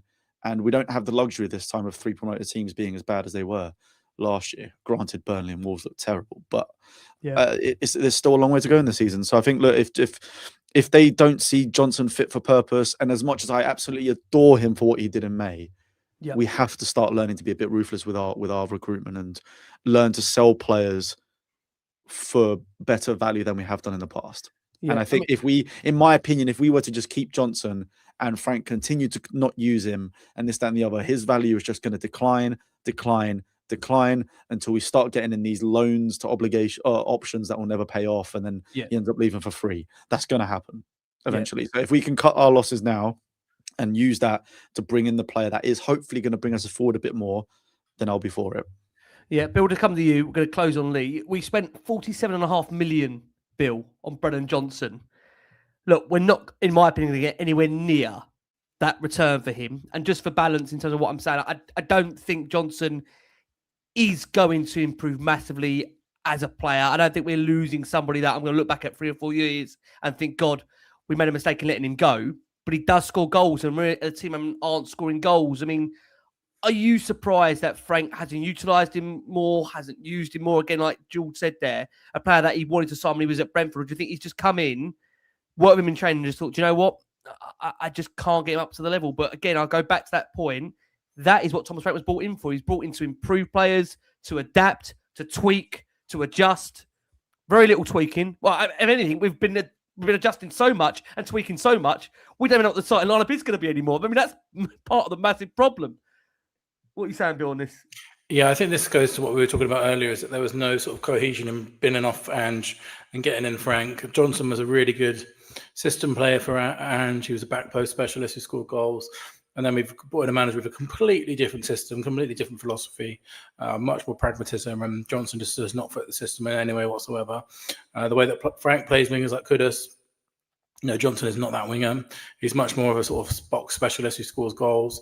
And it just does not fit Frank's football whatsoever. And we haven't seen a single performance this season from Johnson, really, where he's been, playing well. I think he's a really good finisher, probably our best finisher, in fact. And I think, Ange found a specific role for him that worked really, really well for him.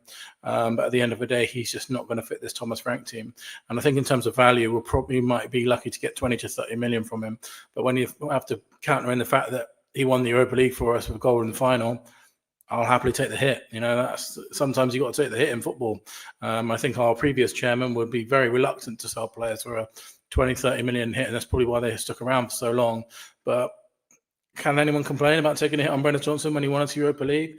He'll leave with a legacy that will last forever. And that goal will be replayed to our grandchildren, probably. Yeah. So, sometimes you just got to take the financial hit. That's what it is in football. Yeah. Macca, we're going to close with you. It's been always an explosive show because there's been so much to suggest. I love the fact that he said at the start of the show, I'm no longer emotional about this football club, and then he absolutely just lost it in the first 5 minutes of the show. Macca, close us where we're going to be, because I mean, you said that you from what you've heard from your trusted source there, and to be fair, that source hasn't really been wrong to date. From the very beginning, you kind of mentioned this person on here. This source has kind of told us everything down the line. You made that suggestion they're going to own the transfer window. In your opinion, what do you think owning the transfer window looks like for you as a Tottenham fan? What do you think fans would want to see in terms of that phrase, owning the transfer window? Because I ask you that because there's a lot of fans that say out there certain clubs win the transfer window, and then 12, 18 months later we realise they haven't won it. So what does owning the transfer window look like in your mind? I think it's going out and signing the players that we absolutely need. That is it, in every single position that we need. Like, not 30 players, well, I get that. But, three or four. I mean, it's hard. January transferring is really hard, whatever. But it's actually going out and putting a statement out there. I actually think owning the transfer window, for me personally, this is not what I've been told, by the way, so don't get excited. But owning the transfer window for me would be to get rid of Thomas Frank. That is it. That is what I'm talking about right now. And actually go and get a manager and then give him the tools that he needs. There's nothing more exciting with a new manager coming in with funds to spend in the January transfer window. It's fantastic. We've got 9 days, Macca, to do that in. Well, yeah, but if you go in, if you go in with Thomas Frank and then sack him in February or March when we're inevitably going to be 15th, and then everyone's got the pressure will be too much and they sack him, they've just wasted an opportunity. This is about making a decision and taking action quickly. Yeah, fire fast. Right? Don't what George said earlier about the players. No, but it is. You hire slow and fire fast. Yeah. This is the rule. Make it work. Get it right. That's what I'm saying. When you're hiring players, when you're hiring, the recruitment team, when you're hiring people in, they must know who they want in miles before the January transfer window opens. And why are you going to give it to a person that you haven't got? Look, we're not the board, unfortunately. No, we're not the board. Well, that's one job I don't want. I don't really want that. I lose all my hair if we go onto the board of Tottenham Hotspur. I'm quite happy sitting here. On the board of Tottenham, I can tell you that now. But what I'm saying is that, it's for me, it doesn't matter how big, if it's £10,000 or £100,000 a year business or, £1 billion company. The fundamentals are the same. Who are we? Yeah. What do we do? How do we do it? Why do we do it? And if you can answer them key things, you can start to fill in the gaps. You hire people that have the same attitude and the same behaviour to them core values and the principles that we've just talked about. We are Tottenham Hotspur Football Club, and these are our core principles. You either like it and you join us and you walk with us, or you don't. It's simple as that. What we don't do is we don't bend our principles for anybody. We don't do it for Macca. We don't do it for Billy. We don't do it for George. And Rick, we won't do it for you either, unfortunately. The point being is we don't bend our principles that are non-negotiables. Doesn't feel like that we've got that. If I was running this football club, and thank God for all of you that I'm not, I would be coming out during this period and saying, this is who we are, this is what we want, this is what we're doing. It's going to take some time. Stay with us, team, but this is what we're doing. But we're not doing it either. We had this under Levy. He didn't do it. We've got this under the new world. I think that Vinay is a fantastic communicator. We've talked about that in the past. I mean, come out and say that this is the journey that we are on. And then the transfer window opens. These are the reasons what's happening with Paratici or what's happening with Lange or whatever. But these are our core principles.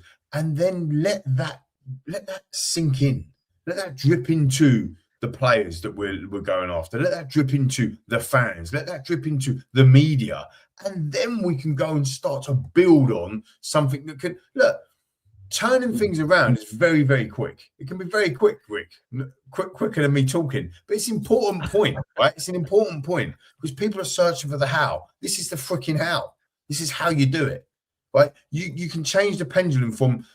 2 wins in 8 or whatever you said. We saw that with Nuno and Conte, didn't we? We saw that pendulum swing. We did. You can turn it around really quickly. It takes 1 or 2 wins. The momentum starts going. I have to give it up to the fans. I've been. I can't have been his face like this all season.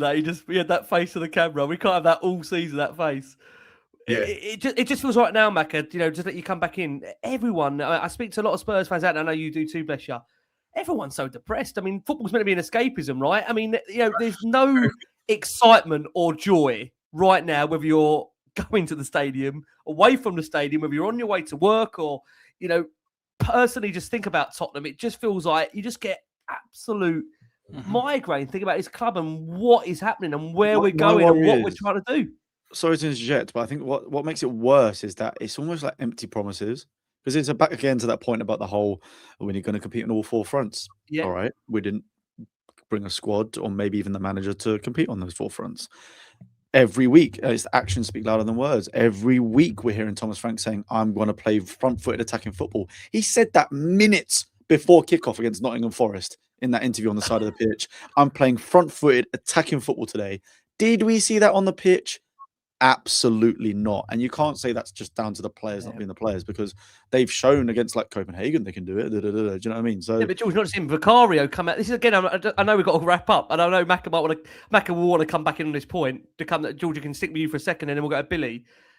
Vicario is coming out right on the back of another home defeat. Right, has it been 11 for a record in a calendar year? And he's going.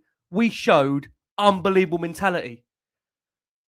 What the hell is happening here? Frank, losing has become too acceptable. Unbelievable mentality.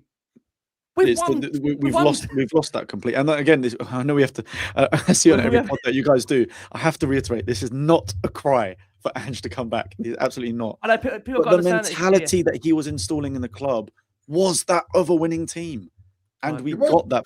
And what I wanted to do, if he's not the right manager, fine, but get a winning mentality manager in. That can also help out the defense a little bit.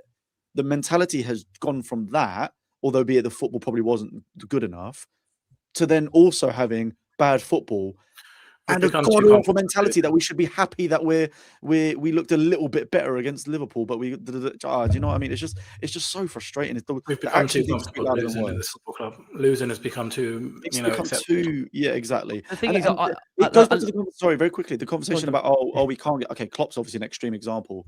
The fact that we're laughing so heavily at situations like that, and it's not just Klopp, it's multiple. We laughed at Ange for saying about the trophy, and he won the trophy. Exactly, we laughed at all these situations because we clearly just don't have a winning mentality as a club, and that needs to change from the top to bottom. I told them, and they laughed. That sums it up, doesn't it? And we won the trophy. Yeah, I told them they laughed, and that is the thing. I told the world that Daniel Levy was going, and you all laughed. You want to see some of my DMs? Have some of that. But here's the thing, right? I just want to come back on the point before here. Here's the thing. We'll be done about We'll be done about 1 a.m. boys. No. This is. I mean, I'll just be generally. Go on back. No. People talking about how much. That's how you do it. It is not complicated. It is not as complicated as it can be. Now, my companies definitely do not do £1 billion. There's no doubt about it, right? But it's not about the money. It's about the running of that. If you can imagine the club with a clear set of principles, a clear set of values, a system that works, and people that are all bought into that system, do you agree, team? Do you agree that would be a better scenario than what we've got now? Do you agree? We've got no idea what we're doing or where we're going or how we're getting there. So there's the fucking how. It's a no-brainer. Do that first, and then we build, and then we go again. People want to get behind, especially football We fans. need to get behind Macano. We need to, Macano, like you said, we need to get behind. Exactly. And I think that's my argument for Frank as well, because and I know it's gonna, because everything we've said recently has been quite negative, and I know it probably comes across that I'm like so anti-Frank, this, that, and the other. But I saw so many positive signs originally in the summer, and all we want, and this goes on to your point about wanting to see that progress, this, that, and the other. We need to see something on the pitch that he's building towards that progressive football. And I think a lot of fans can forego losing a game every now and again if we can clearly see that vision and plan put into place. I would happily look if we had lost to Liverpool or whoever, I don't even know. Say we lost to Forest, but we played a certain way that we knew we needed to build. You can see an improvement. I agree, George. Clearly the players weren't good enough, and we need to solve that in the windows. Fine, absolutely. My worry is with Frank at the moment is I'm not seeing absolutely anything whatsoever that suggests that he's trying to build a team that is going to become more progressive down the line. The only thing I think he's actually improved completely is our ability on corners. I think that's it. I don't think anything else has improved. We conceded more goals. We scored less goals. Like the biggest thing goes back to what you said. Long frozen set pieces. I mean, not every. I can't. But the biggest thing to go back to George, let Billy come in. My biggest thing for me is what worries me. What George kind of said earlier in the show about where the players are with Frank is that in the earlier part of the season, the Man City game, for example, I thought we set up brilliantly structurally, and everyone knew what their jobs was. Again, whether you like the performance or not, Leeds, Everton, you kind of saw the players already kind of bought in terms of what they were needing to do. Right now, I'm seeing players to come onto you, Bill, that are confused. They don't appear to know or want to follow the instruction of the manager because, like we said earlier in the show, Romero, his nature of just going up the field the way he did, the sending off, that's back to the Romero, like we've said, that is not happy about the position, whether the team is in or he is in personally. And here we are, 8-9 days away before the transfer window, and there's no indication right now Spurs have got any kind of a plan in terms of a change of a manager. They're going to give Thomas Frank funds, you'd imagine, and at some point down the line, because, Billy, this can't continue, can it? 2 wins in 10 can't continue. It just can't. You know what I'm going to say. It can. It can. But yeah, I think we all want to give the manager time. We all want to back a manager. In football, that's the theme of the season, isn't it, mate? But if you're giving the wrong manager time, it's a pointless waste of everything, isn't it? So it'd be great in an ideal world. Yeah, let's keep Thomas Frank for 5 seasons and back him. But when you're backing the wrong guy, you're just wasting that time. So I personally can't see anything at all to suggest he's the right guy.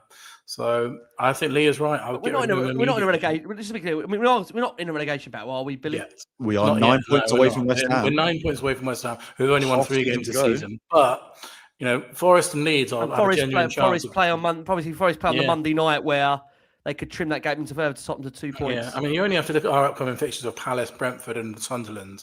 Brentford away, who will be desperate to beat Thomas Frank in that atmosphere. It's a night game as well. And then Sunderland do a flying, Palace do a flying, and then we've got Bournemouth away after that. Where we lost last year. So that if we don't get this right, we could be really looking at some getting right dragged into it. So I'd pull the trigger now personally. And people go to who, Billy? I know we got it in the show, but go to who? Go to who? That's a director's job to work out, mate. And if it was me, I bring in someone with a bit of a winning mentality and someone like, I would love to do the Klopp thing. I'd love to do maybe even Xavi Hernandez. At least players will respect him because he's one of the best players in the history of the football. But, at the end of the day, we pay a director of football to make these decisions, not fans. So that's their job. And we're losing one of them. Yeah. Trust me. But I don't buy this. I also don't buy this thing that who's going to come to Tottenham. You just pay them the money and they come. You know, Xavi was on 4 million at Barcelona. Conte was on 15 million at Tottenham. You pay these people the money, they come. That's how it works. Conte wasn't coming. Do you remember, Billy? Conte was not coming. He never wants to come. He ain't going to come. He's never going to come in mid-season. He's 15 million on the dot. Mate, when do I start? And you know you're only going to be there for a year, and then you get the rest of the money paid to you. So you can sell Brennan Johnson to Palace and go and buy Klopp for 25 minutes. Don't tell me Klopp will not come. You put the money down, he will come. It was also unprecedented that Mourinho would come as well at the time. As much as that ended up badly, at that time, it was a big move. We pay managers at massive wages. We have huge wages for our managers, like beyond most of these managers that we're linked with have ever seen before. So I don't buy the fact that who's going to come to us. Of course they will. They follow the money like everyone else. I tell you, we're still paid off Jose, Poch. I think Conte's still being paid off. I think Stellini got about 10 quid, I think. I honestly think we're in a social experiment. Like, you know, we're going to come off this planet Earth and realise that this was all written anyway with Tottenham. Like, Keith Brown just put it in the chat there. Klopp was a Spurs fan as a kid. That's enough. Get him in. Mate, go on. That's it. Jurgen Klinsmann at his side. Come on. Don't show the Spurs shirt on. Giving it. Come on. Just don't show the league table. Just don't show the squad he's got to work with. Honestly, we're 8-9 days away from the transfer window. We're sitting there having a more debate about whether the manager's the right person to lead us into the transfer window, and we're losing the manager, and we're losing one of the directors of football. I think with a manager, I mean, again, timing is everything in football, and we've heard that, since the day is dawn. And the reality is, if it wasn't a World Cup yet, I think Poch is already here. That's what I think. And I think that if we can, maybe there's a scenario of just getting through this season or whatever, because Poch wants to come home. People might not want him back. It's okay. I'll go back tomorrow. I can understand. I can understand both camps on that with Paratici, because he didn't win anything. It's that key. But and you can bring anybody in. Even if you brought Klopp in as a senior football consultant on a 6-month fight, hey Klopp, you know what? This isn't a 5-year deal for you or anything like that. I know you don't want to manage enough. You're not really going to be managing another club. You're just going to kind of be overseeing us for the next 6 months or whatever. Do you know what I mean? Let him watch one session of our training sessions and the players can't pass a ball to each other. It'll be in 5 minutes. But again, this is the point. You make that point, and I agree with you. Squad is nowhere near. But this is a point about making footballers better. Yes. I'm not having the Brennan Johnson thing. I think he's been treated terribly. I think he was our top goal scorer. He was our top goal scorer last season. Regardless of whether or not he's a banging goal scorer, we are crying out for goals, and the bloke's on the bench. You know what I mean? Matisse Tell. What happened to him? Yeah, I can't understand that treatment recently. I can't understand. He's been so misused. I'm so gutted. All of them have been misused, isn't they, G? This is what I'm saying. I'm not trying to bang the drum like saying Brennan Johnson, but Brennan Johnson, and again, if you're selling him to Palace, well, okay, let's go and get put the money to what did you say earlier? What's his face? Wharton, right? Go and get Mateta, mate. No one's fucking looking. That bloke scores more goals than fucking Richie, Solanke, and fucking Mawani put together. Go and get somebody that's going to make a difference in our. And they don't. And somebody said it earlier in the chat. Mickey van der Ven. When we were signing Mickey van der Ven, I remember this, right? We were going back and forth, and everyone wanted taps over. Everyone wanted taps over. Everyone wanted taps over. Every single person taps over. Taps over. Where's taps over? Just what is he even playing for West Ham? It's absolutely shit. And then and ultimately, Mickey van der Ven's like world class. So that was Gabbanini, by the way. That was a Gabbanini transfer.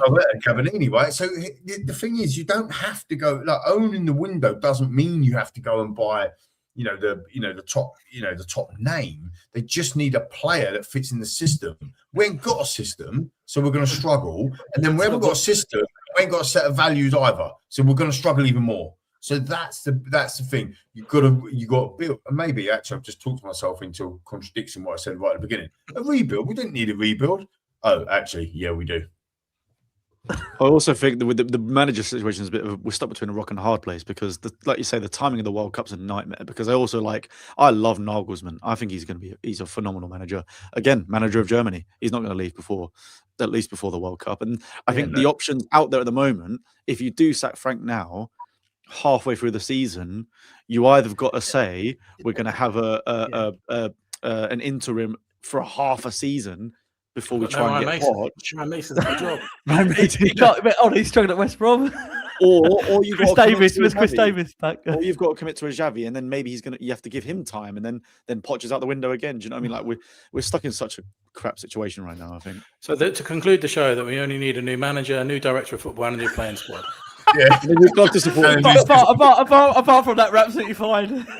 Mate, no chaos here. And we're ready for the January transfer window, by the way. Nothing to see here. Move on. Nothing to see. Yeah. Oh my goodness, God. And Richarlison's the 4th joint top goal scorer in the Premier League. He's had 9 goal involvements in 17 Premier League games, 7 goals, 2 assists. He's had a goal involvement every 109 minutes. There's your striker. The thing is about Richarlison, I think Costa might have said it, and he might have said it in the group, or someone said it in the group. Why can't he play? It might have been you, Rick, actually. Why can't he do that? He absolutely affected that game yesterday. He was unbelievable. He was just, why can't he just do that all the time? Unbelievable. I mean, we have got a great training ground and stadium, though, boys. Don't forget that. No, exactly. I just wanted to big up the fans, actually, the home fans. I just wanted to big up the home fans because I sometimes do give them a bit of stick. I thought at one point during the game we were singing "I Win the Spurs," and it was really loud and really consistent for a long period of time. We went down 2-0. I thought that was really. Yeah, I thought that was pretty cool. To be fair, so fair play. And there's a lot of boos going on. A lot of them were booing the bloody ref, probably. Just to be clear, there was, but it's boos at the ref, not the players. For once this season. The true fans. True fans are loyal fans. Which one, Bill? True fans, loyal fans, or real fans? The true loyal fans wouldn't boo the ref. It's true loyal ones. It's just been so many. Walking down there when that stadium is rocking, it does rock. When it rocks, it really does. And we do have our parts of play, but it's very. I mean, I ain't been like I'm one of them non-loyal fans. I pay my ticket. You're not a true fan. You're not a real fan. You're not a loyal fan. I can't believe it took Ekatike to say that the stadium was the atmosphere was incredible more than it took our own manager. No word from Poro though. No word from Poro. At least Simmons has apologised now. Honestly, I don't know, boys, where we go from here. That must be my most used catchphrase on this show. I don't know where we go from here. In 8 years of doing this, that's all I ever say. I don't know where we go from here. Like, honestly, I want to say a Merry Christmas to all the viewers and listeners for a difficult year where we had a Europa League wins. You know, Naka, you made this point. No one would ever think we've won a trophy, have we, in the last 12 months? No. And Jay, can I just say, to close it, Jason made that point actually on our WhatsApp group. Jason said the 2 biggest things people would have wanted over many, many years was to win a trophy and for Daniel Levy to leave. And here we are, moaning. 4 or 5, and we're still not happy. And we're still moaning. We're in a mess again. Which is quite sad, to be fair. Like 42 years since we last won it. Now it's just like all I can think about is just how crap we are every week. We should be raving right about now, seeing champions of Europe every week. I just want to get back to enjoying. Right. Waiting for the fixture to come around. Get right into Santa. We need a new manager, a new director of football, and a new playing squad. Santa, what have you got for us? Come on, big man. Come down the chimney. Give us skywalk. Give us a clock. Yeah, go around the skywalk, mate. This is the reveal. Yeah, I've got this PR for you as well, Tottenham. 25 million on clock, right? Give it to him, right? He comes in. He dresses up as Santa, walks around the skywalk, and then the big reveal, like Scooby-Doo, you know, when they go, it was you, it's Klopp. It's like, I'm your new manager. That'd be a mic drop, mate. Let's go. Can Santa play left back, though? Well, Kola Mawani was. He was playing left back the other week, wasn't he, against Nottingham Forest, so why not? I tell you, boys, this is never ending, isn't it? It's actually never ending. Never ending. I want to say a massive thank you. Mate. Starting the show. It's never fucking ending, mate. George, thank you so much. Never a dull moment. Never a quiet one. We're not the problem. George, mate, we're not the problem, George, are we? We're not. Are we the problem? It's been progressively getting worse and worse. It's always made out of it. I feel like as fans, people seem to think we're the problem. Now, this is the madness of it all. That's just Thomas Frank. Look, Rick, you've known me for years, man. I've known you for nearly a decade. I've always been tried to be like really, really optimistic. Positive. Like I've always, Yeah. even when, like things were going bad with Mourinho, Conte, whatever. I always tried to see the good in everything that's happening. And unfortunately, I think I've just been broken. And like I'm really trying my hardest. I absolutely, don't get me wrong. And I said that's all in the summer when we were signing Frank as well as manager. I really, really want it to work because at the time I thought he seemed like a really clever guy. He's changed his tweak tactics year on year at Brentford. So I really thought, hold on, he should, hopefully he can take the step up. But it's been a good, like 5-6 months now. And it's just broken me. I can't see anything. And it's made me sad that I'm not enjoying watching Spurs at home. But fingers crossed it can all change. Hopefully everyone has just an absolute wonderful Christmas because that's all we can hope for the next week. And then it gets ruined on Sunday. But hey, upwards to better things. And I hope all the last one of Spurs fam have a great Christmas and New Year. And we start seeing an uptick in life. And George, likewise, back to you. We look forward to seeing you in January. I'll see you there, mate. The The Excel is running hot. The steam is going. The coal from centres working hard. The Excel might be running. The Excel might be running hot. No one knows who's in control of the bloody document. Though you might be due from your area, but in terms of from Tottenham's perspective, who does know? I'm supposed to share it to Paratici, but unfortunately, he's not the email got bounced back. Just as you bring him up, we're going to go to Bill and go to Lee to close. Fabio Paratici is nearing a definitive yes to join Serie A side Fiorentina. In the coming days, the Italian will have face-to-face discussions with Tottenham to discuss his possible farewell from his role as sporting director. Make you laugh, Bill, coming over to you from your end. Paratici's going to get a send-off before even Harry Kane got one. I mean, a possible farewell. What is going on here? Apparently they're doing a mural for him. He's going to be on the pitch at Crystal Palace. All right. And just to reiterate what we always say, it can't go on like this after Christmas, can it? It can. Yeah. Batten down the hatches too. Batten down the hatches. Bill, thank you so much. I just want to say, Bill, George, Ricky, all the support that the show gives, all of the viewers and the listeners. Have an amazing Christmas. Amen. Fuck Spurs until we next play. Don't let them get you depressed on it. And the reality is, look, we come back. There is an opportunity to turn it around. There is an opportunity. There's always a result around the corner that you think. That's what I'm worried. That's what I'm worried about. That's what I'm worried about. The result around the that's corner. what happens. But that's what happens. 3 or 4 wins on the trot. Get the stadium rocking again, and something might happen. But we have to get them fundamentals right in this football club, and I think we will.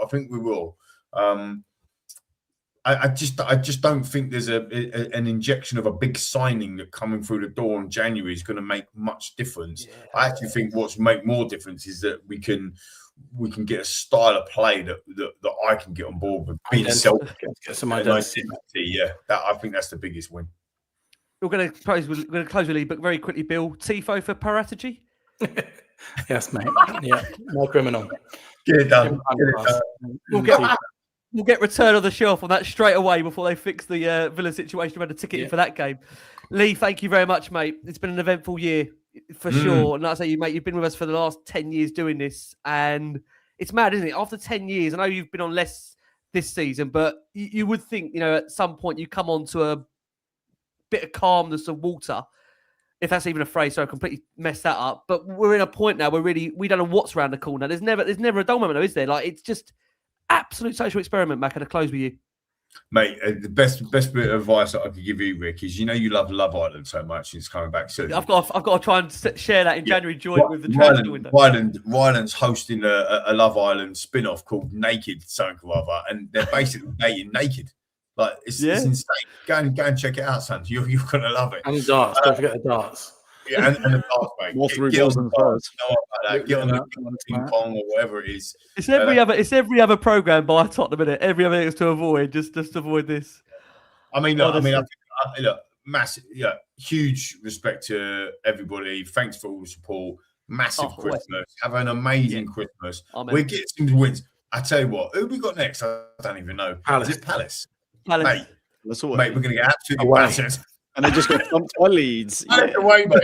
Mateta's going to score a hat-trick. It's going to be horrendous. There's no easy games in there, is there? Really, though, when you think about it. I'm just dreading the return to the G. Well, I say the return to the G-Tech. Ricky, whatever you don't show February's fixtures because I haven't got them. We've got to get past January's yet. City, Newcastle, Arsenal, and then Fulham. Oh yes, February. Bring it on, man. And a Champions League playoff in there, and a Champions League playoff as well in there. Yeah. Mate, so Klopp will be rocking that by that point. We'll be like on a 9-match unbeaten run under Klopp. Don't worry about that. You won't be rocking. He'll be in his rocking chair by that point. Who He did you manages say this football club. director of football? Lewis, what's his name? Lewis Campbell. Mate, get him in with Klopp, mate. I tell you what, we'll be top of the league by there. We'll be the ones that are running Arsenal by April when they bottle it.